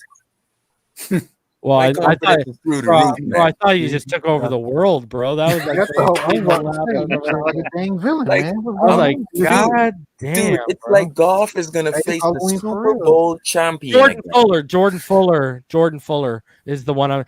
Yes, and you liked him in the draft. No, the one that I liked in the draft that they drafted was Terrell Burgess from Utah. Oh, I like Fuller too. Yeah, yeah, I like Fuller. Fuller from Ohio State. Yeah, he's good. I liked him. Mm-hmm. Yeah, but Yeah. So he's going to face Flores again. He's in fair. The last time he faced Flores, one thing the Dolphins do is we open up those gaps with our 3-4. We force double teams, and then all of a sudden Roberts or Baker comes sneaking right in with the stun. And we are good at that now. Boyer is taking advantage of that. You're going to face Flores again. The last time he faced him in the Super Bowl, he was damaged. That same year he faced him again, Flores damaged him. Now Flores has the top 2 corners in the league. How are you how are you gonna score? How are you gonna score? Look, I know football. We have 2 better corners than we had and than New England had in that Super Bowl. Scare me, bro. So we're gonna have fun. I agree with you, Reason, in the brawl. We're gonna score points on our defense, and that's probably my last take. Everyone probably can get their take after What was your score prediction though? 20-14.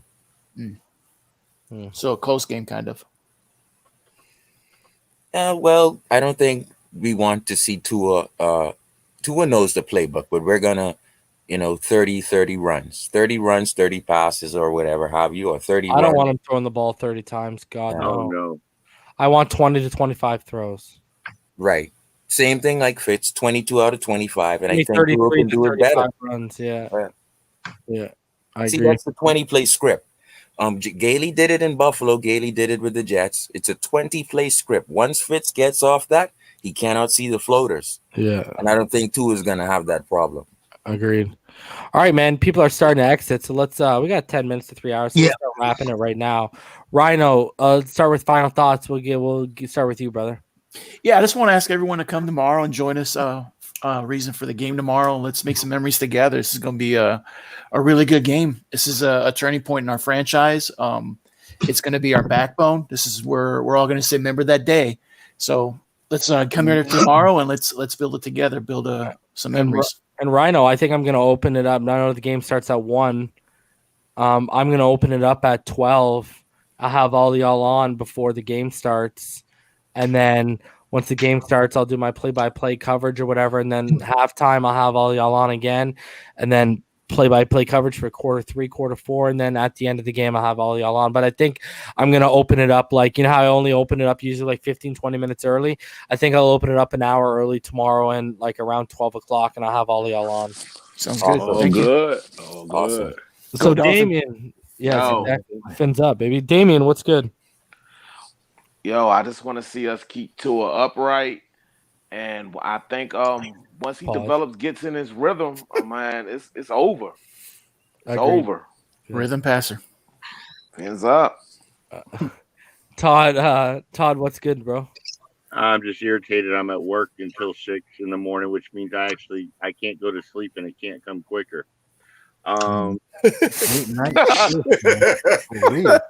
me ask you, Todd, are you gonna be like, are you gonna sleep before the game? Yeah, I'm gonna go to sleep when I get home. Yeah. Do you work tomorrow night? Yep, 6 o'clock till 6 in the morning again. Ew. What days do you have off usually? Usually Tuesday, Wednesday, and Thursday. Okay. But all right, so give us your final thoughts, bro. What are you expecting to see tomorrow? I'm hoping they keep Tua's jersey nice and clean, of course. Mm-hmm. But I just want to see them give them simple throws. Mm-hmm. Yeah. You know what I mean? Get them into that rhythm with simple throws, and then the occasional deep pass to just make them honest about it. Mm-hmm. And that's just all I'm looking for. Esteban, you there, brother? Shout out to Esteban. Esteban got into that peanut butter whiskey, and he's all like, "Hey man, he was." Now he's looking for that. He's looking for that jelly scotch, bro. He's hanging on there. Pyro, what are your give us your final thoughts, bro, before Esteban comes back in a drunken daze? Well, I agree with Todd. We just gotta keep it short and simple, quick, easy throws. Keep them clean. Don't try to be too flashy and too, try to be like Fitzpatrick and try to go for it. The big boy throws all the time. Simple is better. Yeah, simple is better. Just simple. You don't have to on your debut, I'm talking to Tua, by the way. You don't have to, show out in a way. You just keep it short and simple with the throws. Just take what the defense give you, and you'll be good, man. Mm-hmm. And hopefully we can get EM on the stream too, man, because that'll be a good one right there. To have him. Yeah. I could see him post game, but I wouldn't hold your breath for during the game, or else we might not see you after the game. Well, that I was just trying to hopefully speak that into existence. Bro, remember, weren't you backstage when he said he needed some time to himself? And I told him, I know. Make it like a kill room, bro, because we all know what's going down there. I was just trying to get my little Halloween wish. Bro, this ain't Christmas, bro. All right? It's kind of Christmas, man. Sit on EM's lap and ask for your Halloween wish, Pyro. Come on. Tua's gonna play tomorrow. It's like a Christmas came early for me. There you go. Yeah, but always, and I do mean always. I don't care what time of day. Even on Thursdays? I don't care. It can be on a freaking Monday. Root against the Texans. Amen. Bro, Todd, why are you trying to steal this man's thunder, Todd? Because I always know what he's going to say. Yeah, everyone knows what he's going to say, but we got to give him that's like The Rock when he comes in and he like. We're the students now, man. You know what's coming, but bro, you just let it happen. Now I know how it feels. Yeah, I know, eh? Logan, final thoughts, bro. Final thoughts for me, 31-17. I think Miami defense steps up and rallies around Tua. I think the player of the game gonna be Myles Gaskins. I think Brian Flores implements him more in the passing game as well as the rushing game. I think he gets over 120 yards. I believe he gets 1 touchdown, and he has a lot of receptions. 120 total. No. I'm gonna say 100 rushing yards and 30 yards. My man, Logan, look at you, man. Come on, man. I'm gonna say 30 yards receiving. Nice. Maybe Pyro needs that kill room right now. Sharif, what are your final thoughts, brother? Shout out to the Miami Dolphin fans who've been here, stuck it through, even when we were on the other platform. Shout out to Jakeem Grant. You're finally gonna get your speed going, man. I'm gonna watch you on Instagram celebrating, dude, because you deserve it, man. Because Tua is gonna find you. All right. Please don't drop. I agree. Please don't go drop Dolphins. Don't drop no passes, man. God. Guys, smash that like button. There's still 104 of you in the room. I agree. Don't drop no passes. 5 catches, 80 yards. Jakeem. Man. Nice. I'll take it. Touchdown. I swear to And a God, touchdown. if he drops a first down, I'm done. I ain't saying he might have to. I'm done. Get him out. Take him out now. Yeah, guys. So I'm gonna stick to my prediction: 27-14 Dolphins. Tua 200 yards, a touchdown through the air, no turnovers. I think the run game is going to be big this game, and I think our defense is going to step up and really cause some serious problems for the Rams and Goff in particular. And I don't think Darrell Henderson, we keep him under 100 yards. I think we're good. So I'll see y'all probably tomorrow around noon, about an hour early before the game starts. And until then, y'all already know what time it is. It's Fins Up all day, every day. We'll see y'all.